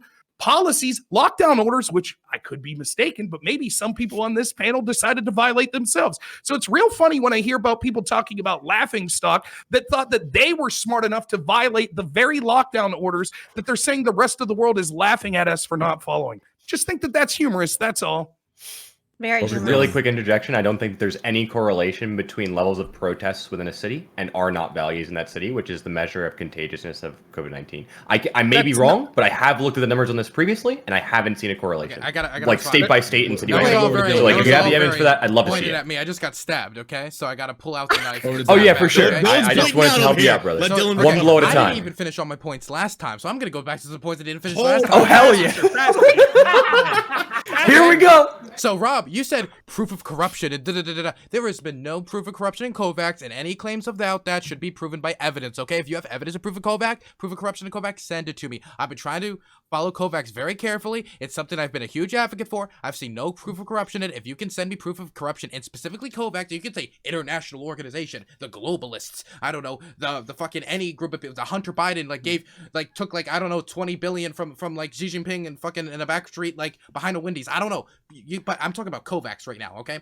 Covax, Wendy's. no evidence. So if we're talking about giving money to this organization, you got to give me proof of evidence in that organization if I'm going to be like, we shouldn't give the money. Okay, so how legislation works. Yes, pork barrel politics is terrible, and I've been a huge advocate against it. One of the worst things we've ever done is like this continued production of tanks when we have way too many tanks in the first place that are literally sitting in the desert. And the reason we're doing this is because certain people are employed in the arms industry that get employed through that. So certain senators and certain congressmen dump money into it. But that doesn't mean that if there's important legislation it needs to get through, like funding for Covax, that it shouldn't be put in this legislation, because if it isn't, then it isn't going to get through. We could talk about the principle of putting something in a separate bill, but if they did that, then they know, many of these senators know, then their priorities are not going to get through at all. So they have to work under the current system if they're going to get this through. I'm for reform on this to make it easier for people not to actually have to do pork barrel politics to get their priorities through, but that's sadly not the reality we live in. And look, we're talking about the $4 billion could have went to this family, or the $4 billion could have gone to that family. I think we could give the $4 billion to that family, and we could do the Covax funding. In fact, I think we could do more Covax funding. And you want to know how we could do that? But we're not. Reversing the Trump's tax cuts that increased the deficit by huge amounts. And I think if we reverse those tax cuts, I think it would be wonderful for trying to get this funding through. Not to mention there's other programs I would actually be perfectly comfortable with cutting, like that tank protection I'm talking about. And let's see, let's go to my Did you say poor girl? What? I'm offended. What? Did I say poor girl? Sorry, I'm confused. Okay. So helping overseas doesn't just help them; it helps us. I'm gonna say this for the last time because I've said this like 3 times now.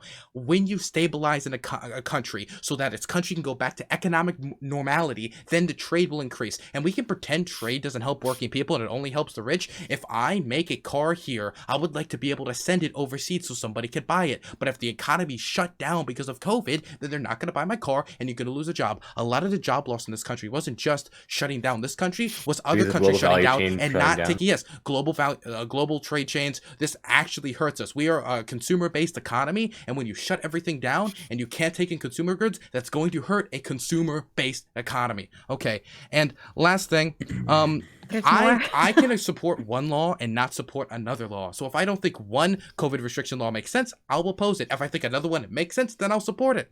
Simple as that, right? I mean, for example, let's say I have a problem, and I don't, but let's say I had a problem with drug use, right? I thought drug use was bad, and I was like, I'm fine with removing the ban on marijuana because it doesn't seem to be as harmful as people thought, but heroin still seems bad, so we'll keep that banned. That doesn't make me a hypocrite. You can disagree with that. That's not a position I hold, but I just believe in certain regulations on some laws and certain regulations on other laws. Is that weird to think that some laws are okay and some laws are not good, and I oppose some laws, but I support other laws? I don't, like, my morality isn't determined by laws. The rest of the world thinks you're a laughingstock. Yeah, they do. Dude, the world does think I'm a laughing stock. I gotta interject this. They do think we're a laughing stock. They do think we're a laughing stock. I gotta interject this. Trump said we were a laughing stock, so I'm just backing what he said. Well, Trump was. I gotta go. I'll interject real quick. Trump. Empress, I know you they had live rent free in his Yep. Drink. We gotta drink. Yeah, he kind of does because he did a lot of poor shit in office. Let me interject. We'll go to Empress and we'll go to Sondsol. See you with hand up.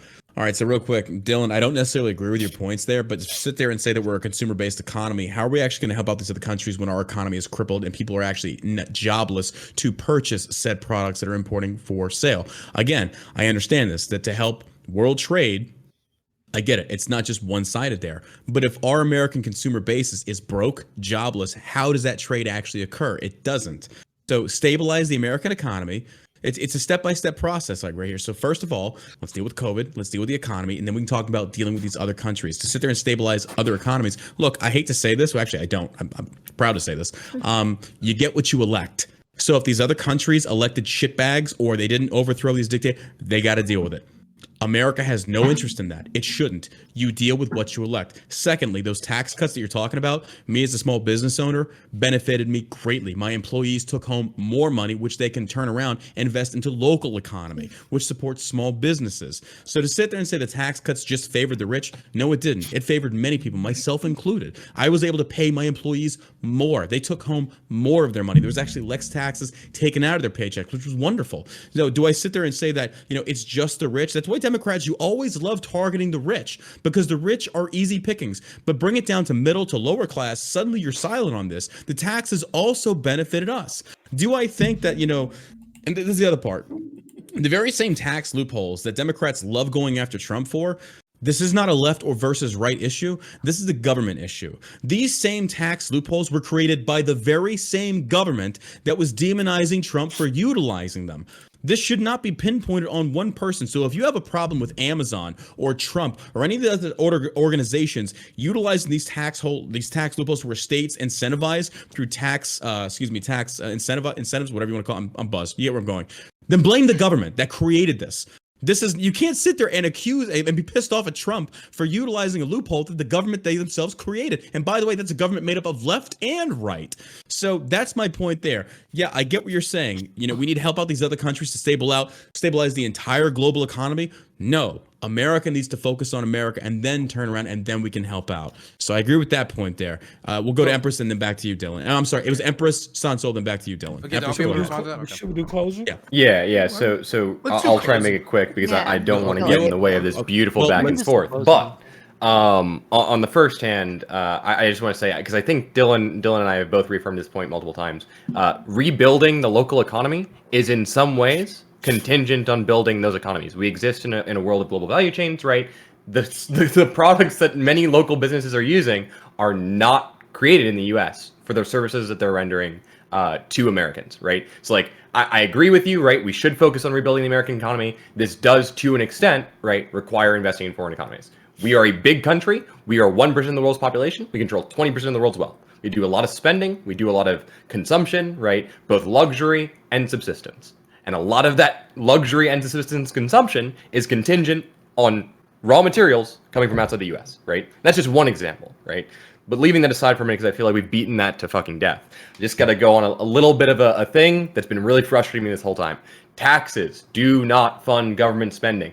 Magic money train all the way. Modern monetary theory makes a lot of correct assertions. It also makes some wrong assertions, but they are right in the fact that the Federal Reserve is where our minted money comes from. Now, granted, taxation does impose inflation-based limitations on how much your government can spend. I'm not saying the government can just spend willy-nilly, right? But this idea that it's a zero-sum game in terms of government spending, when we're talking about, literally 1/10 or 1/100th of a percentage of the total overall budget is ridiculous to me. This is a drop in the bucket, right? This is not something that's going to have a massive impact on inflation because it is value creation, right? It is directly contributing to the economy. And regardless of whether you're investing in the domestic economy or in foreign economies, obviously those profits are going to go to the fucking globalist elites, capitalists, bankers, whatever term you want to use for the day, right? I agree. Yeah, obviously, at the end of the day, they're the ones who are going to be benefiting off this crisis, which is why we need to hold them accountable for that, right? And the role they played in some cases in facilitating this crisis, which should also be part of this, and something that we haven't really talked about. So I'm just kind of opening that up to see what people have to say on that front, because I think that's also another element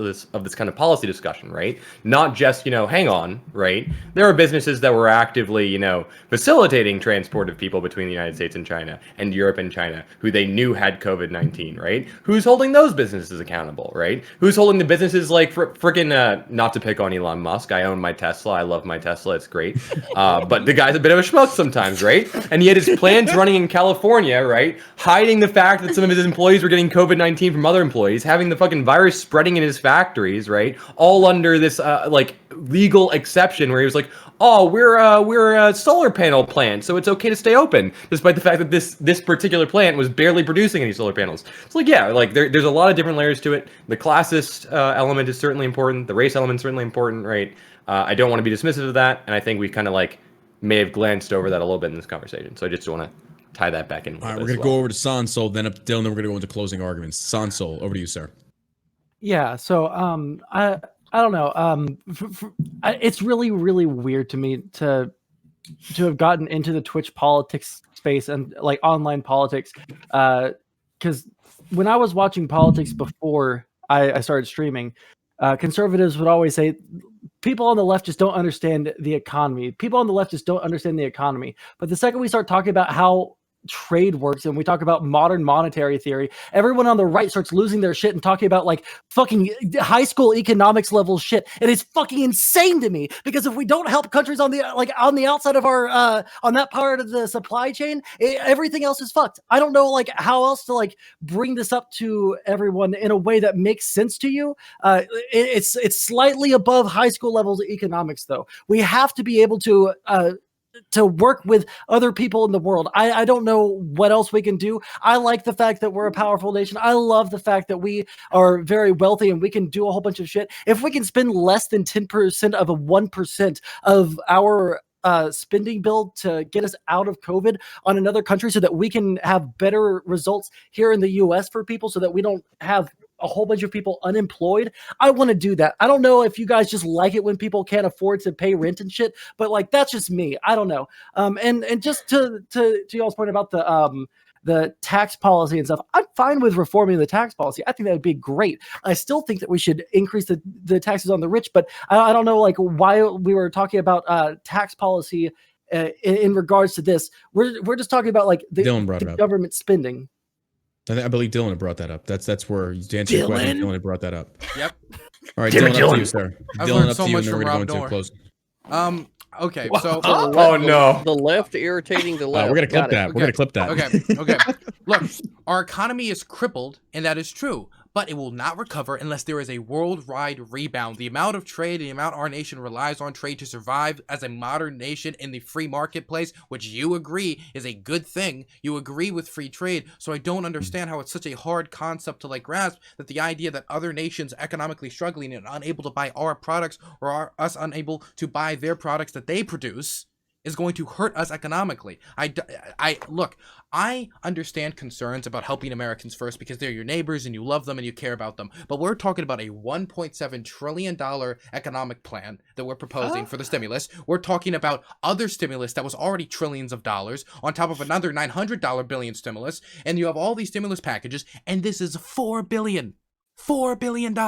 This is a scapegoat. This is literally probably one of the smaller, like, this isn't like a huge chunk of money that he's throwing across the ocean. This isn't like a $1 trillion. If you were to compare the amount of money that he's putting into domestic programs for state funding or everything else, or for increasing this and social programs and all that, it's not even comparable to this. So I think it's just a scapegoat to try to pretend that like this whole thing is just us like giving all the money to the foreigners when we need to, when Biden doesn't like Americans, and that's the whole idea. This just feels like an easy scapegoat. And when I talk about those tax cuts, you're right, there were tax cuts that benefited the rich. Many of them were that have benefited the working class Americans. Many of them were temporary, while a lot of the ones for the richer, more well-off Americans were permanent. And a lot of those ones that were temporary are set to go out of place very soon. And last thing, I just want to be very clear that I never mentioned Trump dodging taxes, but I was talking about his tax plans. Okay, I just want to be very clear. I don't believe in voodoo economics. That's all. Okay, we're gonna go into closing statements. Remember, let's keep it on topic. No final jabs at any of the panelists. Then we're gonna take a 3-minute break and get into our last topic. Now, here's the kicker. Y'all ready for this, panelists? I don't know if this has ever been done before. The final debate topic is gonna be what the chat suggests. Oh, hell yes. We're going to pick what the chat suggests. So better start thinking, chat. On the Drunken Debates Twitch chat, we're going to pick a topic from you, the people. Dylan Tear. We'll suggest the final debate topic. That's incredible, right? Who says that we're not for the people? All right, so we're going to go into closing statements, and we're going to do 1 minute apiece. I want to keep saying, I keep want to say drunk vet, critical thinking vet. You have, you've got the floor, sir. You have 1 minute for your final statement. Go ahead. I do need to remind the panelists, no final jabs at fellow panelists. So let's stay on topic, sir. It's over to you. Look, no jab. I'm still admiring that jawline, bro. Like, Jesus Christ, would you get over this? I'll send you dick pics later, man. I'll send you dick pics later. Let's move on. Let's move on. By King critically thinking. I mean, you were in the Navy, so this doesn't surprise me. So. you know, I'm just. Look, Oh! like, so, he was a submariner. I mean, it's to be expected. I mean, you know, the old saying is that 100 Long, sailors hard, go down and 50 couples come back up, right? So rest assured there were some boys that didn't get their fair share, and I ended up with 5 or 6, all right? So.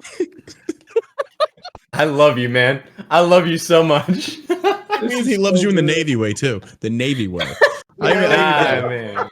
So, okay. All right, anyway, you got a minute. Let's go. Let's go. I love what you said there. Chat's going to pick the next thing. I am sure that sex work is probably one of those things that could be really, really, really interesting. All right. Back on topic. Oh, you're like, it could get interesting. Believe me. Right now, for the last topic, you guys had a lot of great points, and I'm just glad that I was here for it. Okay. All right. That's We're going wonderful. to take it down to Dylan. Dylan, sir, you've got 1 minute. Go ahead. Okay. First, I want to say I can see John Burk is continuing the legacy of Rush Limbaugh with those Navy comments. Anyway, we're gonna go. We're gonna keep going. We're gonna keep going. Why was the truth hurts. Why was it going With so half hard? my brain tied behind my back. And I want to thank Hutch for the raid. I want to say, look. Why did it go so hard on this? Because you want to know what? Foreign aid and international aid to other countries, something that is an easy political tool, a political target that is always taking aim. And every year it's cut by more or it's undermined in another way, even though when you look at this idea that if we send money over there, then we are not helping Americans. It feels like the whole thing of like, well, we have help with this group of people. That's all cool and all. But what about the homeless veterans? The homeless veterans really need help. And I'm like, well, yeah, they need help, but we can help both at the same time. No. I won't care about this group of people until we help this group of people. I think that actually in this instance, helping both groups of people are contingent on recovering the international economy and recovering the economy at home. And if we're truly going to say to the international community that liberal democracy is a better option than authoritarian nature of the Chinese Communist Party, then this is one way we can show it on the international stage. And so as a God-fearing American, I would like to show that to the international stage. Roger that. Appreciate it. Okay, Sondsol, down to you, sir. 1 minute. Go ahead. Yeah, I find economics very interesting. I find it very cool. I love how our globalist system works. We all kind of work together. We all, what works good for us also works good for other countries. What works good for other countries also works good for us. When we succeed, other countries succeed, and when other countries succeeds, we succeed. So I just want to make sure that we can continue that going forward, especially when our economy is, kind of on its last straw. Like one more straw, and the entire camel's back will break. So I want to make sure that we give ourselves every opportunity to have a good economy going forward, and the best way to do that is to spend less than 10% of 1% of our budget in the stimulus bill on other countries. GSU, over to you, sir. 1 minute. Go ahead. Yeah, so I think sometimes we don't value the heroes that like live amongst us. I used to travel a lot, and there's this guy by the name of Ed Bastian, and he's the CEO of Delta. And when you get on a Delta flight, they tell you, hey, if something happens and the oxygen is compromised, you should put on your mask. Like you may love everyone else on the plane, right? You see your kid and you're like, I gotta put my kid's mask on. But he always tells you, hey, you should put your mask on first, and then you should worry about everybody else to ensure that your safety happens and you're able to take care of other people. And I think that principle is exactly what we should apply here. We should first look to help the American people, and then we should expand for sure. That's it. All right, Empress, over to you. You have 1 minute. Go ahead.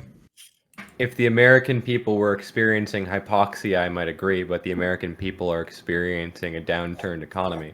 And these are very complicated issues to solve that aren't as simple as putting on a mask, unfortunately. I wish it were. I've pretty much expressed all my opinions on this, so I actually want to shout out to someone on the panel for doing something amazing, or even if they didn't realize it. Critically thinking veteran. Apparently, according to my chat, I was being harassed for my gender in your chat, and your audience stood up for me and said that that was wrong and shouted them down for it. And the fact that I'm on a panel with people who cultivate that in their audience, even if they disagree with me, absolutely laud you for it, buddy. You are creating an awesome community. This is an awesome community. I'm really glad to be here, and I'm glad to have these kinds of discussions with you, even if you're all wrong. Love you all lots. Based. All right, seriously, though, thank you, man. I mean that from the bottom of my heart. Tiffany, up to you. So I agree with GSU. It kind of almost had a tear, but my PTSD doesn't allow me to be emotional. So, just so it's a joke. Oh shit. But anyways, I've gotten to the point in my drinking where I'm making notes that I don't even understand. So I'll just say,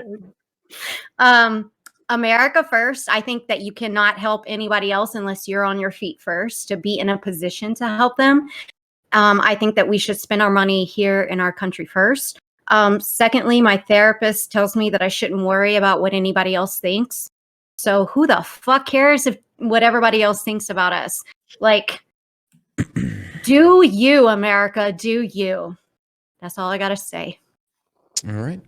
Rob, sir, you've got 1 minute. Go ahead. Okay. Ironically, I think a lot of the arguments that talk about the need that we need to give billions of dollars to overseas countries to help people in this country is exactly the same rationale that you would see as justification for tax cuts that some people are talking about. We need to benefit wealthy business owners that trade overseas so that we can help poor people in inner city Detroit. It's bullshit. That's what it is, right? The tax cuts is actually leaving people keep money. It's a little different, but nonetheless, I just find these two situations to be strenuous. The argument that it's a small amount of money, that's garbage. We could give like, there's just this mentality when it comes to giving out other people's money. Shit, there's an infinite amount of it. It's garbage. There's not. And every time, look, it's both parties. That's what no one's addressing. Like, people are saying, well, we could do both, but no one is, are they? They're not. They're still leaving poor people suffer. So the idea, we need to stop this. It's the symbolism that matters, and no one addressed the fact that I said when it comes particularly with the Democratic Party and Biden, who's there now, we see that they're allowing COVID. They don't require COVID negative tests for illegal immigrants that are coming in. It's always more rules for Americans, more sacrifices for Americans, but let's benefit other countries. The last thing, this issue of soft power, like, it's nonsense. Biden won't even call out China. So if we really want to fix soft power, we don't have to give billions overseas. Here's what we need to do: to have our president stand up and say, China is at fault. They are the adversary. They're the ones that caused this problems. They lied about it. So we don't care if they're trying to throw money at you now. It's wrong. But Biden won't even do that. So at the cost of poor people in this country, we can't give a $2,000 stimulus because Biden's unwilling to say China's actually at fault. And so now we have to give money to the rest of the world to ensure China doesn't get soft power. Absolute garbage. BX, you've got a minute. Go ahead. Okay. Well, there's definitely a lot being said. I was paying attention to everybody. Economics, really not my strong point here, but I feel like we kind of devolved into a lot of semantics when talking about economics. We didn't really talk about like the actual issue, which was, hey, my cat's attacking my hand. The actual issue, I think, was that we were giving money to the World Health Organization for vaccinations. And then we devolved into the discussion about stimulating the economy of foreign governments. And I'm just not convinced that spending $4 billion and giving foreign governments vaccinations will actually do what you guys were talking about. So I'm still against this money being spent before the American people. I think it needs to be distributed to the American people first. And that's it. All right, I'm going to finish it out with closing statements, and then we're going to take a 3-minute break, and then we're going to come back and we're going to pick the final debate topic based upon what Twitch has to say over on the Drunken Debates page on Twitch. So real quick, to address the common point that is made by my friends on the left here, saying that you're trying to equate the amount of money determines how good or bad a said action is. If it was $1 versus $4 billion, it doesn't matter. The act in and of itself, I don't agree with. Number one, again, we are throwing money at a problem, which is what the government tends to do, and the problems tend to not get fixed. Say, like, for example, we're going to trust the WHO to actually do with that money what they claim they're going to do. I don't trust them. There's no oversight. The second thing of, I like what Critical Veteran had to say. Let the states decide. But the problem is that we have a president, and not just this one, but other presidents that, again, have circumvented Congress numerous times. There's checks and balances for a reason. We don't respect those checks and balances. I feel like the whole system just gets thrown out of whack. And that's the problem that we're facing right now when it comes to either Trump's tax cuts or what Biden's proposing to do with this $4 billion. I feel like, look, if, say, for example, we put this before Congress and Congress comes down on top and says, hey, we're going to do this, well, then we're going to do it, because that's democracy, whether we like it or not. You can't cherry pick freedom. You can't cherry pick liberty. But that's not happening right now. And that's what's concerning to me. But overall, yes, I agree with my fellow liberal friend, GSU, that yes, America should be worried about first. We can sit there and try and cut the tail and the head off the snake, but the problem is that right now Americans are suffering on top of COVID. That should be priority. I'll be honest with you. I don't care what's going on in China. I don't care about the Chinese. I don't care about who's dying over there. I care about Americans. Honestly, I care about my family first. Then I care about my fellow Americans. As far as how the international stage goes, I really don't give a shit. It's not my problem. You'd be hated for it. All right, we're going to take a break. Panelists, we have 3 minutes. Go refill, go use the restroom. We'll be right back. Drunken Debates, chat, I'm watching you. Hey, everybody. So, I wish there was more pushback on my actual points and the actual economics of what I was proposing and why globalism is good and why we should help these countries. I didn't even make a single humanitarian argument. It was all economics. But it's whatever. But, you know what? Bastiat just responded to Vaush's call out about the debate I'm hosting next Friday at 10 p.m. Eastern Standard Time, with the undercard starting at 8 p.m. Eastern Standard Time, right? So we actually have a promo from the guy we're going to play now.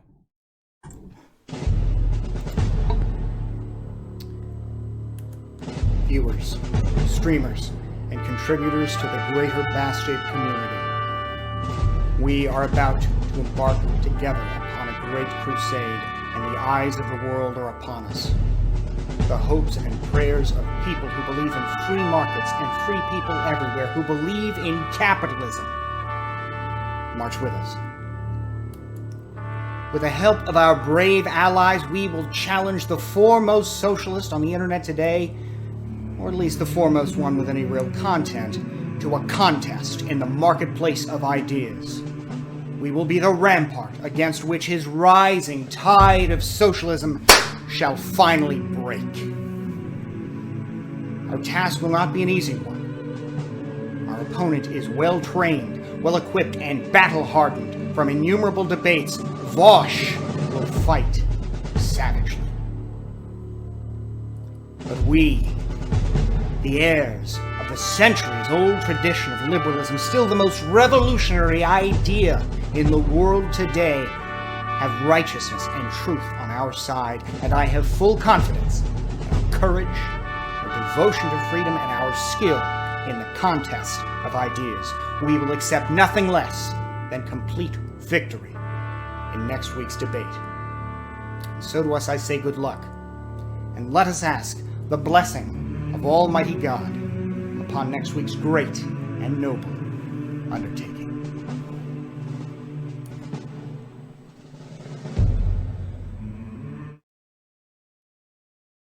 That is one hell of a call out.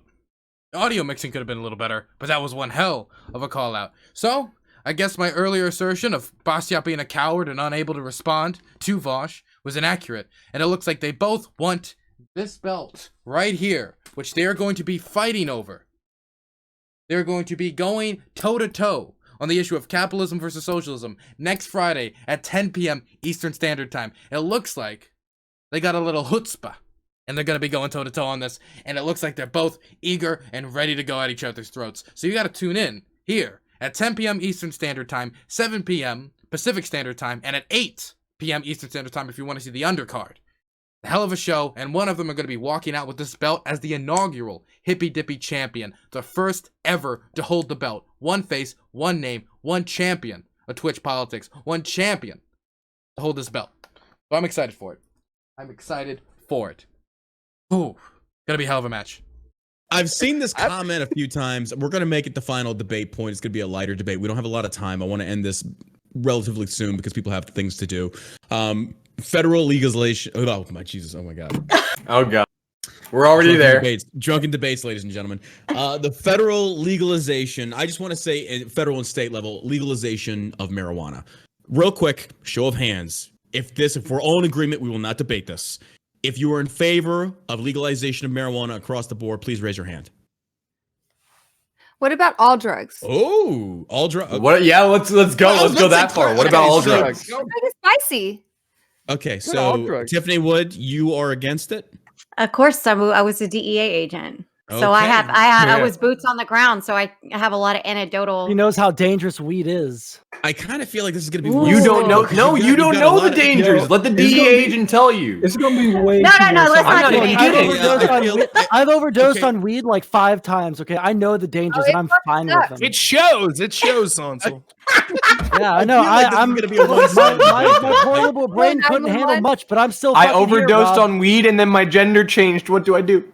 Oh my God. I feel like, okay, so I think maybe this is probably not the best topic because I don't want it to be all panelists against one. It needs to be more divided. So I can argue her so side. Out of curiosity, on the legalization of all drugs front, like, is there anyone else besides me and BX that's on that train? Or yeah, right here. Legalized all drugs. Oh yeah, I figured, but I wasn't 100% sure. Yeah. I'm close, but no. I can argue that. All right, point. I'll take close. I'll take close. We're gonna finish this out.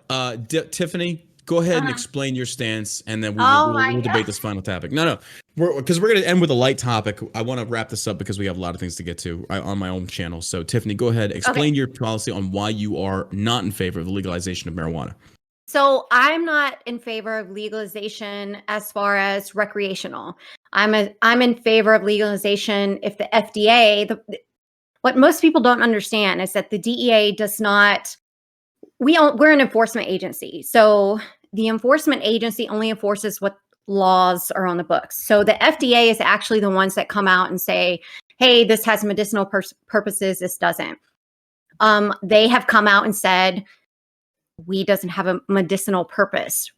So we have to schedule it as a Schedule I drug, which means we have to enforce that policy.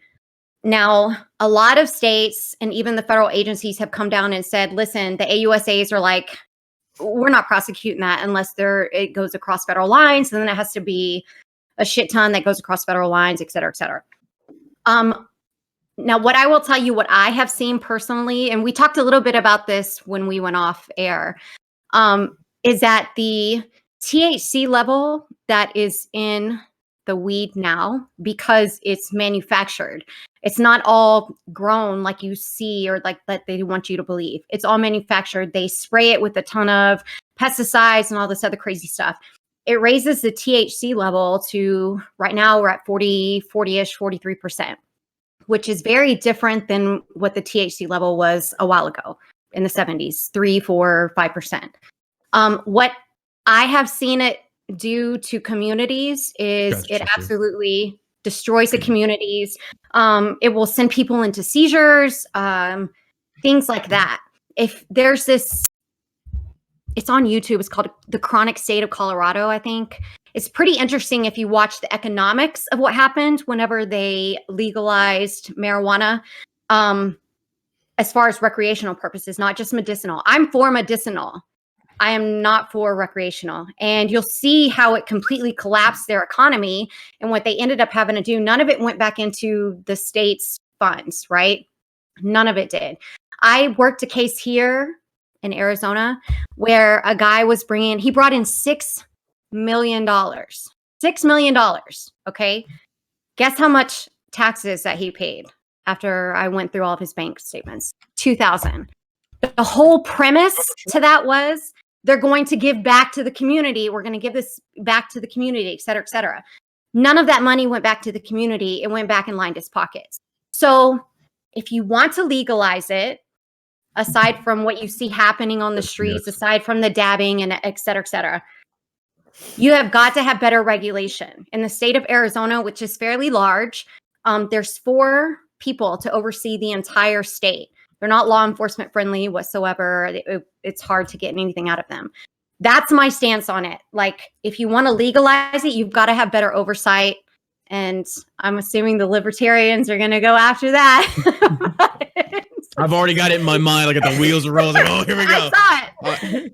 All right, we're gonna go down to GS. Oh, Yeah, go ahead. Okay, GSU, BX, and over to Rob. GSU, and then Dylan. So Tiffany said something incredibly true, but we arrive at it in different ways. Of course I did. She said that marijuana, yeah, for sure. She said that marijuana is tearing apart communities, and it is, but it's because cops are using it to arrest Black men all over the country. Right. Oh my God. This is being used as a tool on the war on drugs, and it's just a cover up for arresting tons and tons of Black people. We know that white people and Black people use marijuana seemingly at the same rates, but the arrest statistics are not the same, right? So this is a tool that's just used to perpetuate nonsense from like the 80s and blah, blah, blah. So we definitely need to legalize marijuana. My other thing is Black people have been historically given marijuana charges. So I feel like we should be able to play in this free market, right? Before this thing gets out of hand, and there's already all of these industries set up for medicinal purposes, which is really just not allowing the public to grow their businesses. I feel like we should legalize it so everybody can participate in the free market. But also, like, it's weird to me when I hear my friends on the right, like a lot of people on the right complain about how the left thinks they can always do what's best for you and blah, blah, blah.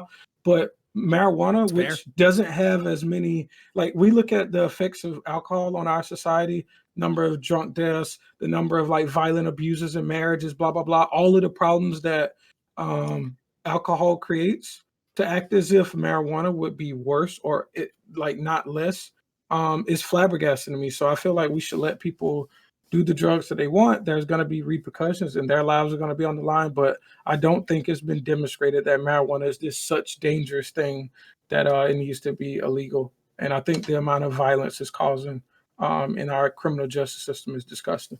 So yeah, I don't smoke at all, but I support legalizing it 100%. I support and then over to Rob, then to it. Dylan. I would like to touch on what GSU said. I mean, it's not just marijuana that's used to incarcerate the Black community. This has historically been a tool to literally incarcerate the Black community since the Reagan administration. And it's actually really well known. And it's not just marijuana, it's all drugs. The war on drugs was just literally a ploy by Reagan to make him feel better for the Iran-Contra controversy. But I'll digress off of that. And I'll talk about one thing that Tiffany said that is actually false is the link between marijuana and epilepsy. There's no established link between marijuana and epilepsy. In fact, there is I believe the FDA has already approved a specific cannabinoid for use in epileptic patients. It actually reduces seizures. That's not even true at all. I don't think I said that. Yeah, you did. You said that marijuana causes seizures. And the only time that has possibly been true is if children get a hold of edibles and eat a large amount, then that can be problematic. But as far as the physical dangers of marijuana, push pause on that. The only reason I want to go back over to Tiffany is Tiffany, clarify your stance. Just that, so we're not doing the he said, she said. Tiffany, where do you stand on that individual statement? Okay, okay, maybe there was a mix-up. I didn't just mean clarify that. What you mean. Yeah, okay, clarify what you mean. What I mean is that when it's street level use and it's at the level that we have seen it at, there are people that have had seizures right there on the street. If it was pure marijuana, not false because I've seen it. It's absolutely false. How are you going to tell me that when I've seen it myself that it's false? Because let me ask you a question then. When you saw it yourself, did you take that marijuana to the lab and actually analyze it yourself? Yes, we analyze every drug that we pick up off the street. And that's how I can tell you. System was THC. Yes. Because I'm telling you right now, you can just, I haven't done it, but I can just do a Google search and it will literally show you that marijuana has not been linked to seizures. So that person could have been prone to seizures. There could have been any number of factors that caused that person to have a seizure, but correlation doesn't even mixed with something. You can't just say that it's the because issue. That is the issue they're not just throwing it out of the ground. Quick. That's what Tiffany is saying, though. And unless I'm misunderstanding her, she's saying that the seizures are coming at street level because they are mixing the marijuana with something else. And regulate it. Legalize it. Okay. No, I'm not saying yes or no. Make sure they don't mix it with that shit anymore. Hold on. I'm trying to keep us on track. I think that's what Tiffany is explaining, saying that it's not the marijuana, it's what it's being mixed with that is caused. Am I correct in assuming? They're spraying it with pesticides, they're spraying it with other chemicals. What that does is not only increase the way that they are growing it now, the different strains, increases the THC level. Okay. And then when they add the pesticides and the other chemicals to it, we took down a house that had 437 chemicals when tested at the lab. This is being sold on the street. This is in a state where it is legalized. So it's not just because you legalize it, that's going to go away. That doesn't happen. Okay, to address that, we address that back over to BX and then over to Rob. I understand what you're saying, but your actual what you said was that marijuana is causing seizures in people. I think that's misleading. I didn't, but that's okay. No. We've addressed that. Let's move on to the next topic. Next point. And yeah, so that's all I have to say. All right, Rob, then to do Dylan. Yeah, so real quick, let me defend Tiffany in some sense. There are, like every policy, there are pros and cons. There are definitely things that would be negative by legalizing marijuana. There's no doubt more people would use it than otherwise would have. Like this stuff's true, right? However, I still disagree with you, Tiffany, on this. So let me end any future congressional run chances I have by saying I've done marijuana. Oh my God! Asthma. Can't associate Here we go. with you. I prefer edibles. I don't do it a lot. I have asthma. So I don't I think smoke Empress has anything been very much. blazing during the stream, actually. Real quick, and I will go further. I have done far more serious drugs, and it would be hypocritical of me to suggest to punish people for shit that I've done that I thought wasn't that harmful. So let's just go down with a couple things. If you're conservative, here's a reason to be against marijuana. It largely goes, the illegality of it goes to fund gangs. It goes to fund cartels and things like that. If you legalize it, then it wouldn't go to fund that type of stuff. The impurities in marijuana could be further drained out if it was legalized, so therefore less people would have these harmful side effects. Booze is far, of all the drugs I've done, you know, the one that's affected my life in the most negative way, booze. Without a doubt. And I'm not suggesting that it be illegal. So why are we arbitrate? Look, let's be honest. Part of the reason that marijuana is illegal is because average Joe schmoes like me and you could learn how to grow it ourselves. And that means it's difficult to tax and that's difficult to control. That's part of the reason of it. And if you're a small government conservative, you should say, yes, GSU is exactly right. Like what happened to us, right? We don't like the government interfering in other areas of life, but all of a sudden, on this area, like I just don't agree with that. Lastly, let me say this, right? Like this might be a little controversial point, but just to take it in a slightly different direction. When it comes to the direction of legalizing other drugs, I basically do believe you want to put bullshit in your body, you put bullshit in your body. Once you start telling the government that they could regulate what you could put in your body, it's a really dangerous path. Now, I would recommend something like this. If you have kids or something and you're doing hardcore drugs, maybe we have a compromise where you sign over custody of your kids to some other agency if you decide you want to do meth or crack or some heroin. But other than that, I just think, look, it's a bad look. Like, get the hell out of my life, government. I'm not telling anyone out there do drugs. I'm not telling anyone out there smoke weed or to drink or anything like that. But I'm saying I trust that when you're an adult, and you make those decisions for yourself. You don't need big daddy government telling you. And lastly, to GSU's point, like, look, like we've talked about like the war on drugs and its impact disproportionately on the Black community. I don't disagree with you that it's disproportionately affected the Black community. I don't know that it was specifically targeted for that reason, but I understand that it's just bullshit. Like, right? Like we have people for nonviolent drug use that are sitting in prison longer than child molesters and shit like that. It's just ridiculous. Our prison system's a mess anyways, but just work on rehabilitating people when it comes to nonviolent offenses like drug use. And stop criminalizing it. I don't see any rationale for it. Even though I agree with you, Tiffany, there are, as with any argument, there are pros and cons. And you could say it could lead to other things and stuff like that. I just think the pros far outweigh to legalize it. All right, we're going to go over to Dylan, myself, and then over to Sondsol. Dylan, go ahead. So I only have 2 tattoos on the entirety of my body. And one of them, I don't believe it, is drug-free, right there. And that's connected to the other one, which is the birth and death date of my mother. She did dope, and that ended up killing her. She did dope when she was pregnant with me, and I'm talking heroin. I'm not talking like she was smoking like marijuana. She shot heroin up. And I saw it slowly rot her away and kill her. I saw my father do lace cigarettes right in front of me and saw how that affected his mental state and his inability to take care of me. It made her homeless and eventually killed her. Now, even with that experience, the criminalization of marijuana and other drugs and the way we have treated people who use these, not as victims of a disease, but as these criminals that need to be prosecuted and thrown in a jail cell is completely and totally backwards.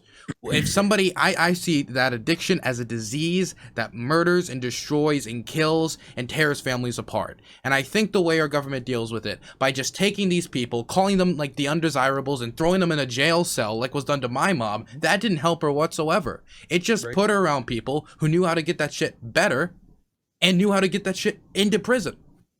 And then when she got out, she went right back to it. She went right back to DC, right back to the dealers, and then was homeless in DC due to those conditions. And I don't think the criminalization of these substances is at all the way to do with it. And you know what? There might, I think I've read before that there's medical uses for marijuana, THC, and other things when it comes to, and I can tell you about my father. My father fell off of a building during construction work, is disabled. Marijuana is the only thing that works for his pain relief. Not saying that he does it, but if he did, that's the only thing that works for his pain relief. And I think that we don't need to say why, well, this thing doesn't have a medical purpose, even though I think it does. It should be, why should we ban it, not why shouldn't we ban it? We need to get a good reason if you're going to ban something from the public sphere. So there's my reasoning. I have a few other points, but I don't know. I don't really like talking about this too much. Okay. Well, thank you again. Thank you for sharing that, Dylan. It's as hard as probably that was to talk about, but sincerely, thank you.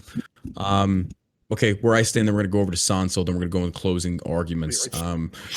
I think that we're focusing so much of veteran CTV. CTV didn't get a chance. Okay, yeah, we'll go. I'm sorry, we'll go Sondsol, then to CTV. I apologize, I missed you. So again, I think we're focusing so much on the outcome of any situation we're using to determine whether or not it should be legal or not. Last I checked, we're all for freedom. We're all for liberty. We're all for individual right to choose. It's your choice to choose whether or not you put alcohol into your body or choose whether or not you wish to receive cosmetic. It's your freedom to choose. So I want to address the first thing in regards to the FDA talking about what the FDA has said in terms of whether something is good or bad for you. The FDA is also something that's been manipulated by the government, by big pharma, by big places out there that are essentially going to tell you what they want you to hear. I don't trust the FDA. I don't trust the WHO. I don't trust any of these people. I feel like there's always big money behind these things, and I don't trust them in general. We look at the FDA. At what point we once thought that cigarette smoking was healthy for you. And I'm not saying the FDA is like to that level of stupidity now, but to trust this three-letter agency blindly, I can't agree with that. I think that also we look at, say, for example, CBD, shout out to shellshockcbd.com. Right now, the Farm Bill regulates that I can only put 0.3% THC in my CBD, but it's also been shown, whether it be anecdotal or not, for myself personally, the higher the THC content, it's actually helped more veterans in dealing with PTSD, more veterans in dealing with their pain care. So when the FDA says that it's not good for this, and this, I know it's anecdotal at its core, but I'm sitting here as a living, just like you said, Tiffany, you saw yourself personally that people were actually having seizures. This veteran right here, I've smoked weed before. I actually smoked it recently, and it's probably like the best sleep I've ever had in my entire life because it just relaxes my brain. But ultimately, it doesn't matter how I feel from it. It's my freedom to choose. I don't think the FDA should be regulating it. I'm not even of the sense of that it should be regulated. And the reason I say that is because tort law comes into play. Say, for example, CBD company A and CBD company B are here. We'll simplify it. We'll say Milton Friedman. I love Milton Friedmanism in regards to economics and the freedom to choose. He said, essentially, say like you go to a supermarket and you've got a package of meat and this package of meat. This, and it's unregulated government, this package of meat says, well, trust us and our company that what we have in this meat is good for you. Versus another company that says, this is what's literally in our meat. And if we lie to you about it, we'll get sued. We can class action suits, all these things. Which are you more likely to choose? I'm going to choose the one that I know what's in that meat. I'm going to choose that company that's selling weed that I know what's in that weed. I'm not even for the government regulating it. Again, let the free market flow. Let the consumer choose. Now, if the consumer chooses wrongly, I don't think the government should be there to save said consumer. You know, people say that we should have more rehabilitation programs. I think that should come at community level, voluntarily based. That should be how it is to me, in my perspective, my mindset. But no, and then the final point that I want to make, and we'll kick it over to Sondsol and then up to Critically Thinking Veteran, is we've seen in the past, the FDA essentially, when they come in, if they get it wrong, they're held accountable. and they are crucified for said drug if they let it slip by and it kills people. If they get it right, there's no acclaim, there's no happiness, there's no checker tech parades. So the FDA has to be very careful with what they allow through and what they don't. And that's why the FDA has done far more harm than it ever will good. That's why the people should have the freedom to choose. I agree with Rob. The big government does not play daddy to the people. I don't like that idea. I don't like how we talked about how, Sondsol talked about how rights don't like the idea that the left should have the freedom to choose or should be determining the choice for what's best for the American populace. I would even say the right should not do that as well. Nobody should. I think it's individual liberty. Everyone has their own ability to choose, and if they choose wrong, you deal with the consequences of said choice. That's my stance, and I agree. Legalize all drugs. I think Rand Paul had a great point that he made. He said, if we legalize smoking crack tomorrow, how many on this panel are going to start smoking crack?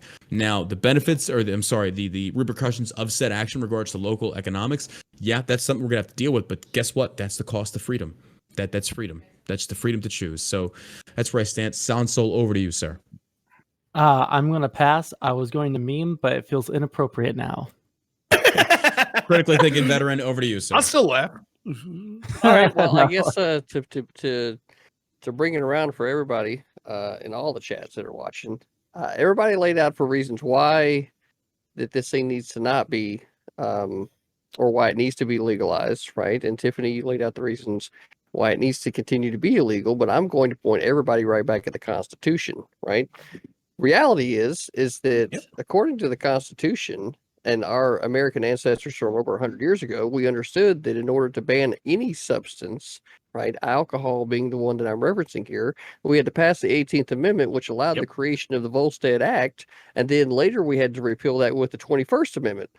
Well, the situation that we have today is we have the Controlled Substance Act that prohibits substances with no constitutional amendment in order for it to be made illegal. So in reality, this government that we're living under and the entire war on drugs is, in fact, unconstitutional. And if there was going to be any regulations with regard to any substances, it would need to be done at the state level per the 10th Amendment. Yes. Right? Damn, I just got hard. Absolutely. Wow. Absolutely. That's a good argument. What's That's the best what's the argument. Supreme Court justification though? I assume this is going to the courts, right? In this instance, right? They haven't ruled on it? And I would point to the Dred Scott case where the Supreme Court hasn't always been the advocate for the Constitution. Oh no, I'm not. I'm just curious what their right? response to this would be. That's all I'm saying. There is no legal justification that's been given by the Supreme Court for the federal government to illegalize a substance that a state government has legalized. And just real quick, an anecdote. I ran for Congress in District 12 of Pennsylvania in a special election in 2019. Oh, the second I know town District 12. hall I did, well, I lost, so don't get too impressed. I know. I'm just saying. I know District 12. I was from Union County for a little while. The second town hall I did was in Potter County. Maybe you know where that's at, Empress. It's sort of up north, right? Yeah. It was a weird event because it was the only event where every candidate was in a room together where all of the constituents was asking them questions. Everyone started to laugh at me because I started to talk about the 10th Amendment. And I said, look, I feel the Democratic Party is too big and that it's overreaching and our federal government and the executive branch is too strong. The 10th Amendment's quite specific. If it's not outlined in the Constitution, then it's the role of the state governments. Literally the next question, after everyone agreed with me, was like, how are we going to make weed illegal? And every candidate but me. First off, they asked, has anyone ever smoked weed that was here? Me and my wife were the only two that raised our hand, which wasn't good for me. Boomers galore, bro. And secondly, they all started to talk about how we need to make this illegal. And I stood up and I was like, wait a minute. Didn't you all just agree with me on the 10th Amendment? Every one of you agreed with me. The Democrats are overstepping their bounds. And if it's not in the Constitution, it's up to the states. So how can you now, as someone who's running for federal government, say that if you want to have an insight on weed legalization, run for state government. Don't run for federal government, right? And of course, I don't want to. Shut your mouth, Rob. That was basically what I was told. So I don't want to demonize Tiffany at all. I understand exactly where she's coming from with regard to operating by the DEA and the FDA. Like that's not it at all. Just from a principled standpoint, right? Any of these substances should be legal, and the federal government not being involved in at all, which would honestly get rid of a lot of three-letter organizations and force them to be kicked back down to the states. And that ultimately is going to allow the constituents of those states to be able to better control those issues inside their state so that they're doing what their people want, right? And that needs to be the idea here, is that what the people inside these states want. Problem is that when you have, let's say, heroin that comes in through Mexico, through Texas, and then it travels all the way up to the East Coast to Pennsylvania, Texas does not have jurisdiction, and that's where the federal government comes into play. True. Just to that point. But I'm not saying that I agree with the FDA, or I'm just saying that the DEA, the ATF, or whatever, they are enforcement agencies. So they're told to do by other agencies from the legislative branch what they are to enforce. That doesn't mean that we, like, for the most part, we don't even look at if a marijuana case comes in, we're like, okay, whatever. Like, I worked in Colorado where it was all legal, unless it was massive to where the community wanted to take down certain grow houses. We didn't even touch it. The AUSAs wouldn't even prosecute it. So I think it's being made into this, like, for the most part, agencies like the DEA, we're on the same board as most of you guys. Out of curiosity, was this under the Trump administration or was this under the Obama administration, or both? I'm just curious. I worked under both. But, yeah, interesting. Right. They still weren't prosecuting even under the Trump administration, just to clarify. Yes, correct. Right. Wow. So what this Good. speaks to me, that's good to know. What this speaks to me as, right, is if you're worried about the drugs coming in through Texas, then we need to have better border control and federal ports of entry, right? And then once the substance is already in Texas, then Texas law is what needs to be enforced, right? And the federal government not even worried about jurisdiction. If Texas wants to enforce it, then Texas absolutely can, and any of the other states around them, right? Colorado or Massachusetts, the ones that are further up north and they're not the one having to deal with this problem, doesn't need to be trying to snub their nose at Texas because they're actually handling the problem. But a lot of times it makes it out of those states. Wait. But no, I think my hold on, we gotta go. Hold on, BX had her hand up. Sorry, we're gonna go hands up. Yeah, BX, Rob, and then GSU. BX, go ahead. I'll give GSU my time. Yeah. Okay. First of all, CTV, that was awesome, dude. I really appreciated that take. Second of all, I do want to disagree a bit about the FDA. They do a lot of good. I know that they're very corrupt at this point, and there's a lot of kickbacks and corruption going on. But at the same time, you have to keep in mind why the FDA was formed, and that's because before the FDA was formed, private companies were able to just put a tonic in a bottle that had fucking God knows what in it and give it to pregnant women. That's how we got flipper babies from thalidomide poisoning. And that's why we have the FDA in the first place, is because when we didn't have the FDA, it was a total shit show. People were taking cocaine mixed with fucking, ethyl alcohol and crazy shit, which is tonic, right? So the reason we have the FDA is important. I do believe the FDA has completely overreached and they've expanded beyond their jurisdiction. I think that their usefulness was lied there with private companies who were manufacturing things for sale. But it's a complicated issue. So I do see both sides. I do want to want to let the free market reign its course and do what it wants. But at the same time, that just leads the way for people to put out shitty products where people look and, oh yeah, they lied, I can sue them, but I'm dead, So the opioid issue is far worse than any marijuana issue. And the FDA being a part of that issue is because they give kickbacks. Like, I saw it all the time. If you, in the state of Arkansas, we looked at how just the VA. So the DEA has zero jurisdiction over the VA because they're another federal entity, correct? So we have no power over them. So we took every state in Arkansas, every hospital in the state of Arkansas, and we looked at all of the opioids that they were prescribing. They were 4 times, the VA was 4 times the amount of all the hospitals in the state of Arkansas combined. That is a bigger issue to me than fucking marijuana. So when people ask me, okay, what is my stance? Yeah, I've seen shit on the street, that stuff that you guys will never see. And that's okay. You don't have to agree with me because I've seen this stuff firsthand. But I also know that there's a bigger opioid issue. There's a bigger issue in our veteran community. There's a bigger issue with people that get into car accidents and that are overprescribed these opioids. And guess who gets the fucking kickbacks? You can trace all of those. You can look at the VA and you can go back and you can see, even me, I'm on trazodone to help me sleep and a certain medication for my nightmares and things like that. They will prescribe that same fucking medication to almost every veteran that walks through that door. Why? Because they get a kickback for it. That to me is a fucking bigger issue than legalizing marijuana. 100%. All right, down to GSU and then over to Dylan. GSU, go ahead. And then Empress. Thank you. Man, Tiffany just dropped real stuff, and I was just. That's right. That's all I do. That's all I do. GSU all about the memes up in here. I was just gonna meme. But no, but I think one thing for real, like when you were talking about like the drug cartels and things, I think that we could combat them with markets, right? Like we would make the best marijuana, and then we wouldn't have to worry about them. California tried it. Just so you know, California tried it. But it's decriminalized there. It's decriminalized. It's not legalized. Is. And what happened was the cartels came in and they started bullying the mom and pop stores and taking percentage off, kind of like how that movie Savages. That doesn't work if it's legalized. That's a good movie. It was legalized though. That's the thing. No, it's decriminalized. There's massive gray market even within legalization, right? Because what happens with legalization is that both as a combination of regulation and taxation, this drives the cost way up relative to, you know, some guy who's growing it in his house or the organizations of cartels that are bringing it in large quantities because they have large grow houses that are unregulated and using slave labor. Right?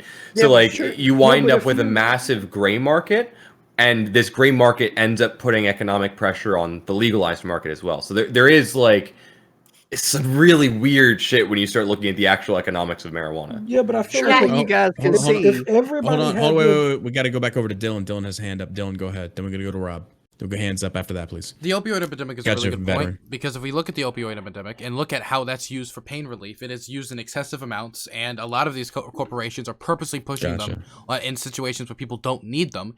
But then they look at the fines as just a cost of doing business, because they're making so much money that if they get fined by the federal government for doing stuff illegally, they can just deal with it because they're making so much money from their profits. And one great way to deal with it is, I know my father. He had to take opioids, and that stuff, I was terrified every single time he took it. But you know what? I think he was a lot safer, and he told his doctor this, if he did, smoke weed. That is something that deals with pain relief. For him, that was something that was effective, more effective than the opioids, and was not going to have the same effects of it too. And not to mention the fact that it's going to be a lot easier, a lot harder for him to get that and then resell it to other people. Because a lot of times, if you are somebody who's in an economically devastating position and you're given medication like he is, there's an incentive for people like him to go just sell that to their friends who don't even have medical problems. And then that spreads the opioid pandemic, not even from just the people who are consuming it themselves, but if they're in an economically desperate enough position, they'll spread it to the rest of the community. And so people who were never even prescribed opioids are now addicted to opioids. Holy shit. Weirdly enough, like I like Dylan. I like everyone on this panel. I like Dylan. It's no secret. My wife thinks I have a crush on him. It's just the hair. But I agree absolutely everything what he said. And it's weird. We have totally different lived experience on most things. In this, we're exactly the same. I have a father that also has had like something like 6-7 back surgeries. I'm not going to talk about what he uses, but I'll say this. He would rather be in pain than use the opioids that he was prescribed because they make him feel so shitty. Right. And maybe he found alternative ways to deal with his pain. Right. And like, look, let me say something real quick. Also, like I agree with everyone saying, Dylan, I agree with your point, and I am so sorry with your family situation. We need to stop treating nonviolent, and that's the key word, nonviolent drug users as shitty as actual violent criminals. It's ridiculous. I don't care their skin color. I don't care their economic status. It's different. And we need to focus on rehabilitation as opposed to punishment when it comes to let me be clear, nonviolent. If you're a drug dealer, you're a heroin dealer, or even a weed dealer, and you're killing people, that's different, right? If you're engaged in violence, in fact, I'd even throw a bone to the people on the conservative side that want to more criminalize drugs. Why don't we just up the percentage of the criminalization if you commit a violent crime while you're on drugs, right? So like, if you're high and you get a DUI, then 2 times the penalty, right? If you're high and you break into someone's house, 2 times the penalty. Fine, whatever. We could talk about that. But criminalizing people just with substance abuse, I think, is a huge mistake. And it ends up, you end up creating more violent criminals by putting people in a situation where then they have recidivism because they can't actually get a job or things like that because they've been put in this prison system and now they're labeled as some terrible, shitty person when in reality, they had an addiction that was quite similar to my addiction, which was just just booze. That's bullshit. And it's funny how people want to cast blame, on addictions that they don't personally suffer, but they're okay with their addiction.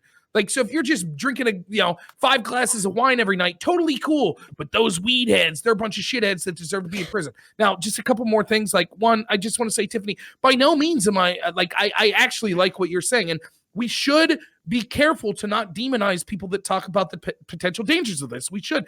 And what we should focus on is explaining in the best way we can to the people that why these policies are mistaken. And so as someone who's on the right, I do this a lot. Like when it comes to LGBT issues, when it comes to other issues, I try to take it upon myself in my own little shitty small way to articulate why I think it's up to us to kind of push for the policies that all of us can agree on. So again, we could end drug cartels if we legalize this, right? We could maximize personal freedom, right? That doesn't freedom is good and bad. It's a double-edged sword. Like freedom means you're free to make positive choices. It also means you're free to make negative choices. And if you're a conservative, I seriously think that you should strongly consider that, yes, we have a system where people are free to make shitty choices.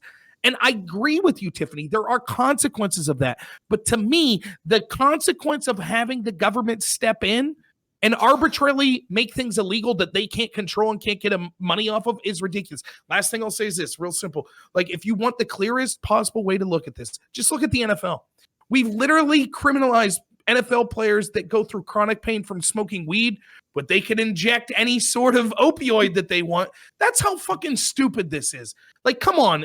Marijuana is much more legal or much more natural. If it can help with people's pain, why wouldn't we prioritize that? And the reason is quite simple. Like Tiffany said, it's because of kickbacks. It's because those pharmaceutical companies making the money. So if you're a conservative, even if you don't like weed, you think it's immoral, great. That's no problem. I'm not advocating drug use, but please understand the consequence of it being illegal is far worse than the consequence of it being legal. I'm for All right, decriminalization. I don't think I made that clear, but we got to go over with the good veteran, then down to Empress. All right, so I feel like BX made a really, really good point about the creation of the FDA, right?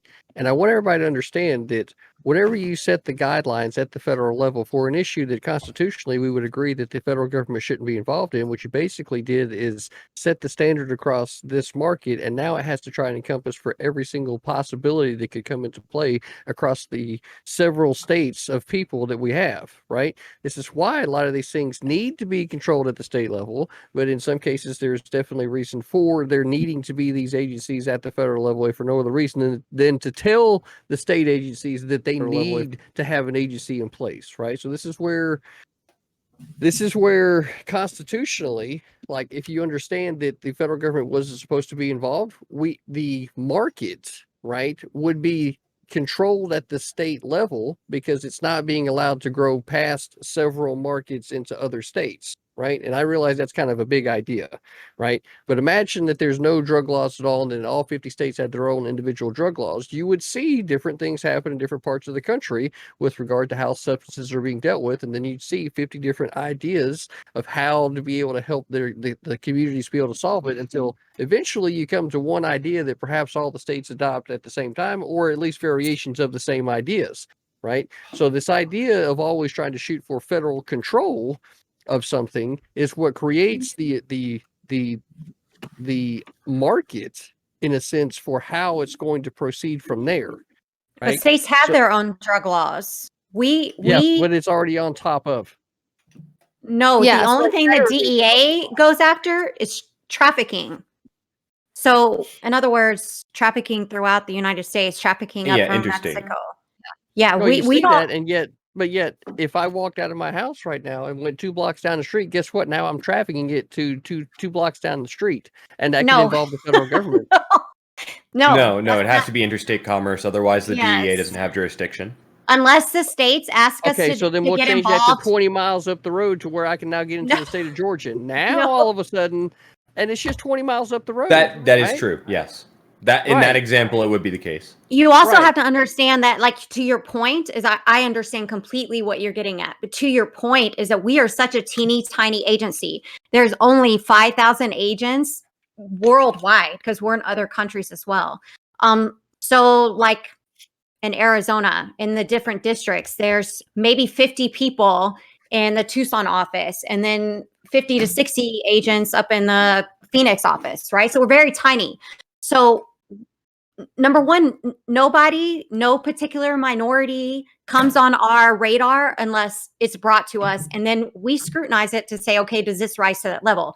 Number two, how it works is we have agencies, local agencies that work with us. So if they bring a case to us and they're like, hey, this dude is doing this, this, and this, you know, do you think that this rises to the level? We also scrutinize it. But what I will tell you is that it went from the war on drugs, which we agencies, all of the agents, we all had a big issue with this. It went from taking drugs off of the street to how much of their assets can we seize? Yes. Because of Congress. Yep. That's where it became the issue. That's where it became political, and that's where we lost the war on drugs, because we are no longer taking drugs off the streets. We're worried about our AUSAs will ask us, how much money do they have? Well, they don't have very much money, but they got 2,000 pounds of fucking marijuana, or they've got 2,000, they've got 8 kilos of heroin. We don't fucking care about that. We only want assets. That's the problem. And that's what watch Cops. Did you ever see an episode of Cops where they're like, hey, this guy is an Aston Martin, but we took it because he was selling $300 worth of weed? That shit is ridiculous. That's so ridiculous. You're muted. Vaush is in chat telling me that I need to check my spelling and shit. Look, Irish laddie, you need to stay in your fucking lane, okay? The whole time he was making all this. No, I'm sorry, Rob. Empress had her hand up. Empress, down to you. Then I'm sorry. Yeah. Not to kind of go in a bit of a different direction with this, right? But there is also the sort of the impact of what action we take versus what action we don't take, right? So I'm someone who, from the age of 13, has been diagnosed with something called reflex neurovascular dystrophy, right? My nerves and blood vessels don't work the way they're supposed to. It's auto-inflammatory. It's autoimmune. According to the McGill pain scale, it's one of the worst types of pain you can physically experience in humans, even rated higher than shattering a femur in childbirth, unprepared childbirth.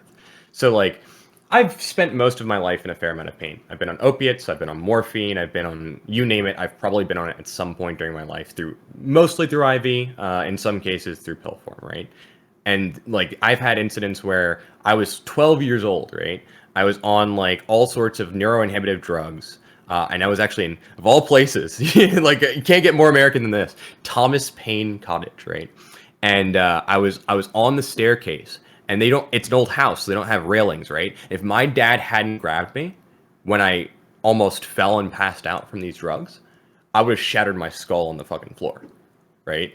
Like, this compared to, right, now, in New York State, we have medical marijuana here. I have my card. I'm able to get my medication, right? It's the only thing I've had out of all the drugs that I've been on that's offered long-term aid without significant impact on my ability to live, except insofar as the legal ramifications. Can't get a security clearance, can't hold a federal job. I can legally, despite the fact that it is legally prescribed, be fired by my employer for testing positive, right?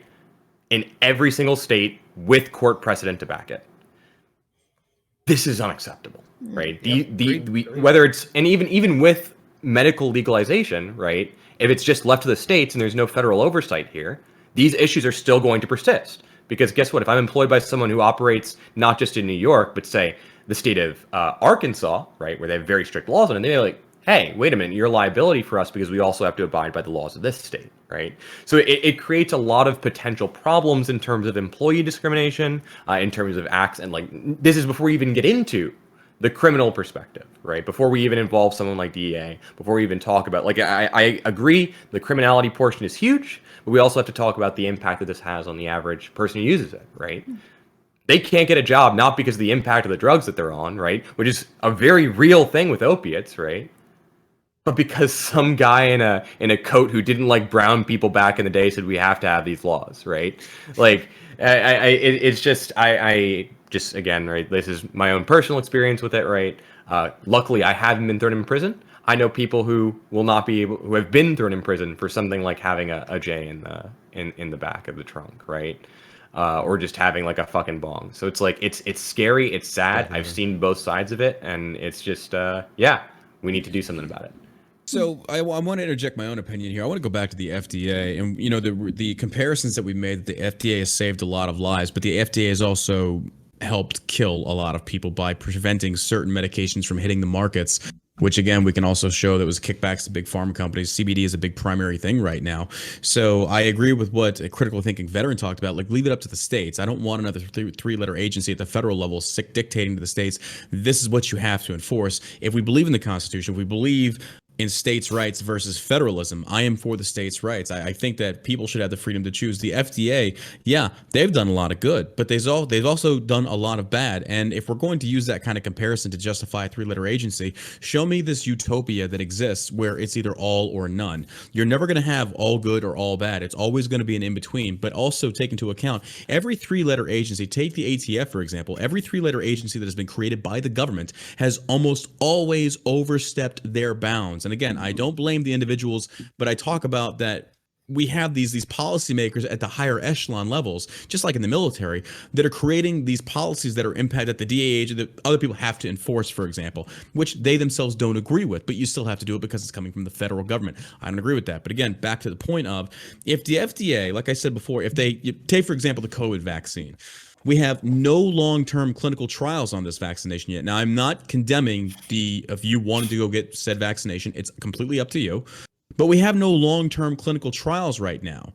We don't see the long-term effects of this. Where does the FDA stand on things such as this? But again, it's up to the people to choose. Let the people choose.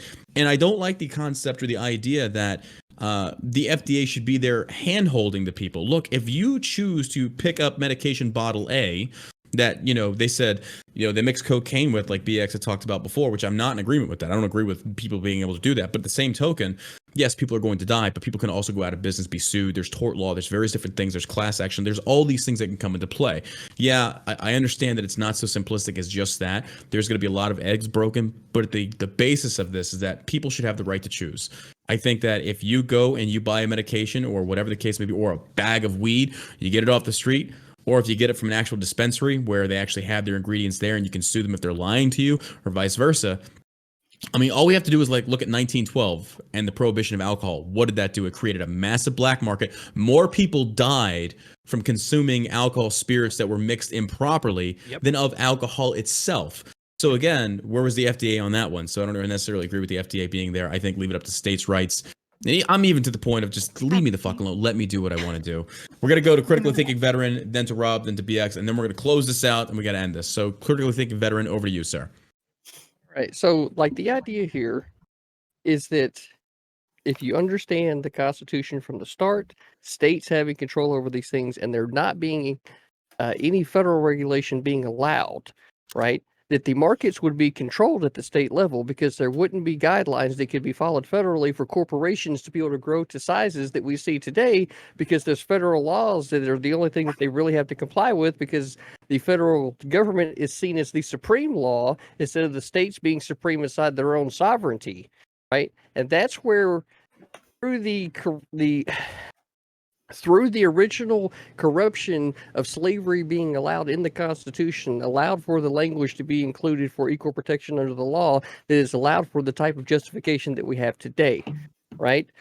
So what we have to start doing is understanding that the federal government should not be involved in these issues, specifically with regard to drugs, because of civil liberties, right? The markets need to be controlled at the state level. It needs to be able to be affected, to be able to have a real effective change at the state level by the constituents inside that state, instead of having an overarching federal government that dictates it, like everybody else has already kind of went around that bush, right?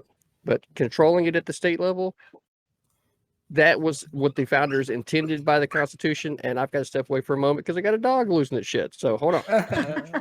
Over to Rob, then to BX. Then we're going to close it out. Rob, go ahead. Yeah, I mean, I'll have more to say on the closing statements, but let me say this to my friends on the left here, who obviously I'm agreeing with. One of the things I tried to do on my channel and just with what I do is things that I think I constantly disagree with my audience, and I constantly try to push them towards where I'm thinking. I have a great audience. I think all of you have a great audience too. where I try to say, I always had this feeling like if people agree with me, I have more of an obligation to kind of hold them to a higher standard than people that disagree. So all I'm suggesting here is, I think that if we're on the right on this, and I don't mean to disparage anyone on the left, that's not what I'm doing at all. We have a duty to tell people on the right why we're correct on this topic, right? And we need to be articulate and put it in ways that are values that they understand. So CTV is doing a great job of talking values of why it's a states' rights issue, why it's a personal responsibility issue. I totally agree. I was trying to talk about why it's a cartel issue. If you're on the right and you don't like illegal immigration and things like that, that's reasons you should be against it. So all I'm trying to say here is this: like, if you're ever on the side where you're agreeing with something that seems universal, or you're agreeing with people on the other side, try to do your best to explain in the best way you know possible why it makes sense to change that policy. And hopefully then we can sit here and disagree about money spent to foreign aid with COVID vaccines, and we could disagree about, Ted Cruz, but this is a real issue we could come together on and actually solve real people that are suffering in this country. And so I'm going to do my best to, not everyone's going to agree. I get that. And I would just say to my friends on the left, which everyone's done it very great here. Oh, someone's stuck in Discord. I'll just say this real quick to my friends on the left. Everyone's done a great job of this. Thank you, friend. It's important to not demonize people that disagree with you. There are real issues with legalizing marijuana. There are. So I think this has been an awesome conversation because it's had to, as far as I'm concerned, the exact right tone of saying, yeah, we take the issue seriously on what would happen if we legalize marijuana. But I think we're overwhelmingly giving a good case as to why it needs to be legal. And although Empress, I would love to have a conversation with you and Dylan and others that think total drug legalization. I'm almost there. I think that there's a little more difficulty with harder drugs, but certainly decriminalization, certainly more of a drive towards rehabilitation as opposed to punishment for non-violent, before my right-wing friends get pissed at me, non-violent criminal offenders. And I think that us on the right need to champion this issue as hard as the great people that are doing that on the left. That's what I think. Over to BX. Well, first of all, I think Rob just covered my closing statements because spot on. I mean, I think that the first step needs to be decriminalizing substance abuse and enacting treating it as a health crisis and trying to put measures in place to deal with that rather than incarcerating people who are non-violent drug offenders. I think is absolute bogus.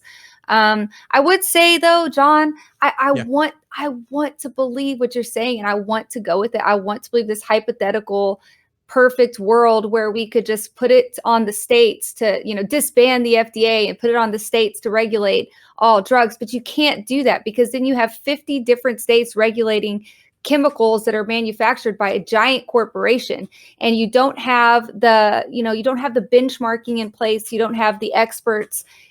Like Arkansas is not going to have the same experts as the states in the Northeast that have, a lot of high level universities that do a lot of these studies. So, I mean, systemically, what you're saying doesn't work in practice. I think it would be great if, like CTV said, from the beginning, we made it a states issue, and that's how we built the market. And, that's how the market formed. But unfortunately, now what we're dealing with is these huge, big pharmaceutical conglomerates. And there has to be some kind of way to regulate them because they're so fucking corrupt that they will absolutely just put out shit that will kill people. They will do it. And then they'll get slapped on the wrist by the FDA and they'll get fined $300 million and they'll go, oh, well, there's $5 of my bonus gone. Literally, it doesn't mean anything to them. These big pharmaceutical companies are worth more than most countries. So it's a big problem. There needs to be something done about it for sure. It's not in a good place. The FDA has overstepped. Now backing up to the marijuana thing, I do not believe that the FDA should have any kind of oversight over a plant that grows in the ground. I think that, like you said, that should be something that the market itself regulates. But when it comes to overall, you can't just disband the FDA and make it a state's issue. It's just not practical. Okay. We're going to go into final points. We're going to have 1 minute on the clock. This is your outros, panelists. You're going to tell everybody where they can find you at, your channels, whatever it is that you want to add to it. And then we're going to close out the stream. So we're going to go ahead and start with 1 minute on the clock. Sondsol, we're going to start with you, sir. You've got 1 minute. Go ahead. All right. Yeah. I'm Sondsol. You can find me basically anywhere that people care about. Twitch people, Twitter, YouTube, Twitch at Sondsol. I like to yell at people. I've been really angry at like dumb fuck communists and like the tanky communities lately, and yell at conservatives. I'm constantly talking to CTV and disagreeing with him. I also like it when people come to my chat and disagree with me. Try to have a pretty good balance of conservatives to lefties. I don't like circle jerks, so you know it's more fun when people are in there insulting me, so I can insult them back. So yeah, that's basically all I got. All right, we're gonna move over to GSU. Go ahead, sir. You've got a minute. Yeah, so like I said in this topic, it touches me closely because of the impacts that it's had on the Black community. If you're a person that doesn't believe it's had impacts, after this stream, I will be watching a video with Coleman Hughes, who's a conservative y'all probably heard of. He's having a conversation with John Pfaff. So I'm gonna watch that. And if you want to be more informed on the topic, definitely jump by my channel. I stream on Twitch, twitch.tv/GSU Gambit. But most importantly, John, like this has been incredibly good. Even my chat is going crazy on how like all of us have different opinions, but we can come together and have good faith conversations and find common ground. And there's stuff that we don't agree on and we argue over it in good faith. So this community has always been fun. Yeah, and I can't wait till March when I'll be able to drink with y'all as well. If you're still alive. I'm a nobody. Empress, Allegedly, I have a Twitch at Professwar. It's like professor, but instead of an E, there's a wa. So you should go follow me there, or don't. I'll be on Prime Case, Prime Royale tomorrow. I'm gonna kick some ass, take some names. It's gonna be great. You should come by and vote for me tomorrow, 8 p.m. At Prime Case on Twitch. You should also check out the Politics Discord, discord.gg/politics or politics.gg in your browser. It's a totally fun place where we're always civil and have very pleasant, productive conversations all the time. Nothing ever goes wrong. Everyone's nice to each other. All right, Tiffany, over to you. I just kind of want to close out the last topic and say, you know, I'm for decriminalization. And I think you have to be careful when you assume people don't have any background. Or I had my best friend in the world got hooked on meth, and it took his life eventually at 30 years old. We were only 6 months apart, my cousin. So that's the whole reason I became a DEA agent. And what I've seen on the streets, I can parallel to like if you haven't policed or been a cop, then it's hard to say things on a topic that you don't have a relative experience to, right? But I agree with a lot of the panel. I think that everybody made very good points that I can't really be like, okay, I can argue that one. But that's the point of this, right? So I don't have a big following. I just kind of came on because John asked me if I wanted to be part of the panel. So the reason I brought her on, I see you debating in my comments on Instagram all the time. I'm like, damn, she's got some good points. Like she knows what the fuck she's talking about. It's like, let's get her on the panel. Like I watch my comments section. You know, people are on there like, oh, you dumb fuck, cry harder, lib. Like I don't want the people on the panels. Like people like come in there and they dissect the arguments and they have good rebuttals. Like that's what I want. Like I love that. So you can find me on when people on the left do it too. It's like I want that on the channel. Like give me. That's the problem that I see on Instagram, the political gram universe, is that I know a lot of conservatives. There's a political gram. Oh yeah, or Instagram. It's political. I don't use Instagram, so that's like news to me. Yeah, that's where I'm on. I've got like 200-something thousand followers. That's what I do, and then I brought it over to Twitch. But the problem that I saw is on the right. There's a lot of big conservative voices in the politigram influencer world that don't know what the fuck they're talking about. They meme. That's all they do is they meme. So when you bring them into a chat, it's like debate your points. They're like, what meme can I use? Like, no. You actually have to defend your stance. So when I see Republicans unable to do it, it's like, get them in the panel. And then when I see leftists able to, it's like, get them in the panel. I want great conflicting opinions. So I'm sorry, Tiffany, to cut you up, but that's why she's here. Okay. She's amazing at debate. So hopefully I'll do well in the legal realm. And actually, I want to be a criminal defense attorney. Shocking. Anyway, I'm all for social justice. I'm all for being the voice of the people, and that's what I want to do. So you can find me on Instagram at Tiffany Wood. It's SPIFFANY_Wood. I'm feisty_blonde patriot here. And I don't know if this goes well. Maybe I'll talk to myself and some of you guys. Thanks for having me on. I appreciate it. Absolutely. Rob, over to you. Yeah, just want to say real quick, special thanks to Tiffany. It's not hard when you're on a panel, and even though it wasn't contentious, that 8 people disagree with you. So yeah, you guys really hit me hard. Not props. That's I've been there. It's not easy, and I thought you did a fantastic job, even if I disagree ultimately with your conclusion. So thank you for being a good sport. Also, I want to give a special shout out to Empress. It was everyone else I've met before. Empress, I thought you were awesome. I'd love to talk to you some more, and I would be remiss. Anytime, my man. wife texted me during this and said that she wanted to let me know that your dress is awesome, and she would like to inquire about where to get it. So my wife, one of my favorites. It's on Amazon.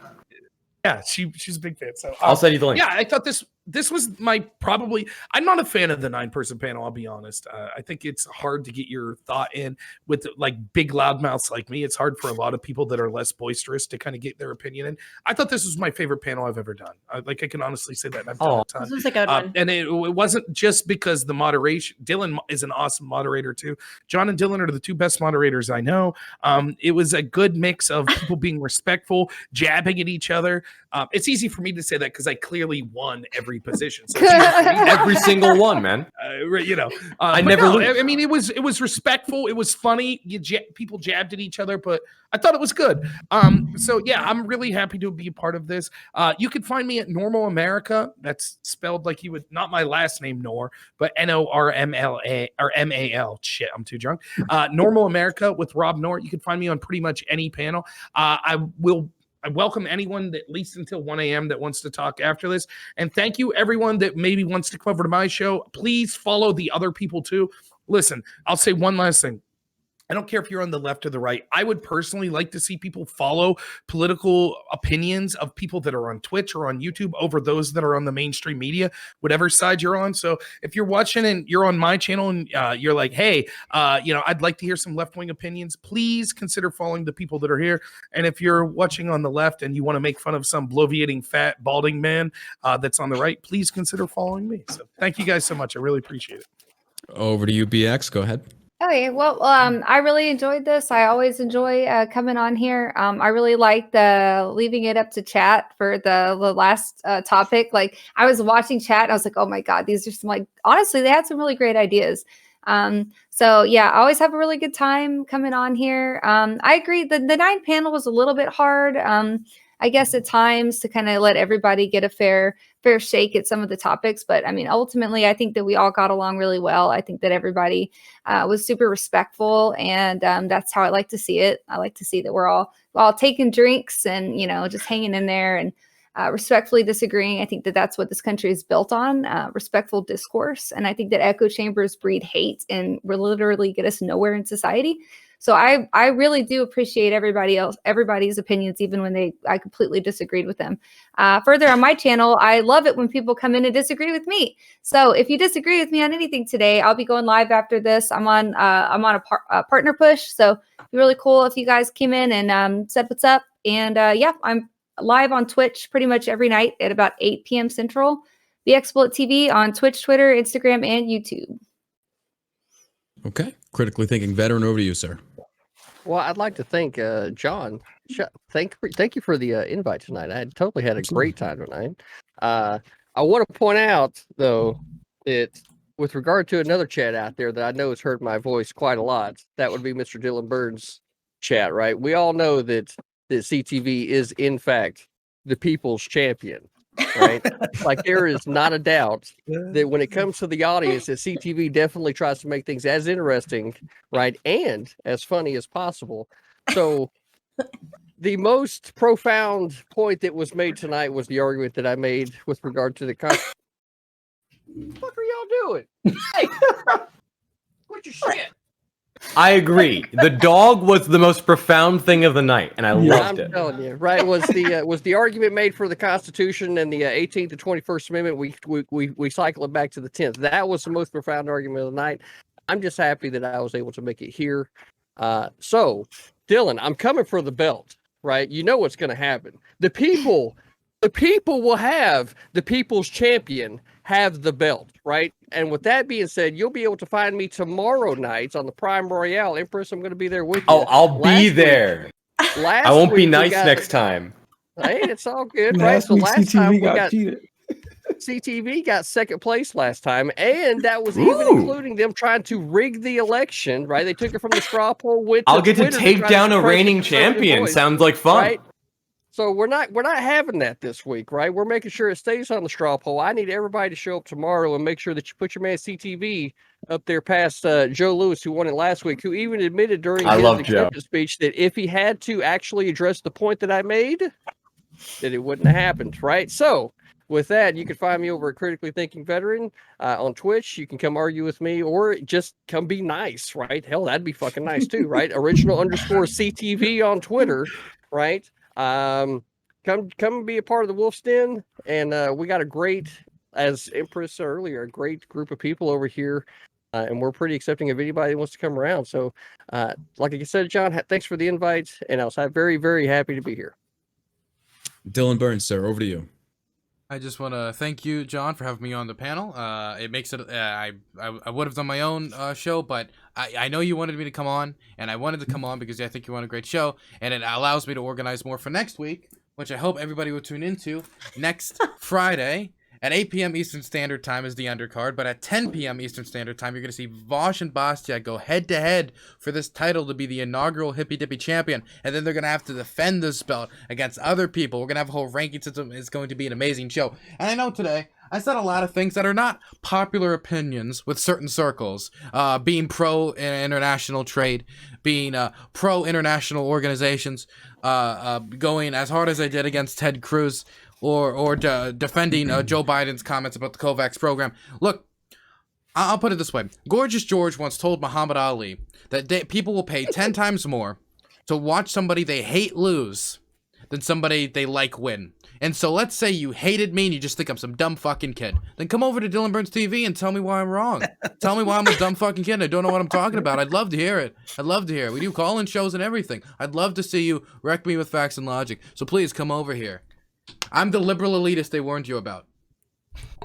I love that he gives the game plan away and then he uses the game plan. Literally says how he does it and then he does it, and I guarantee he's going to get the views for it. That's amazing. Amazingly done.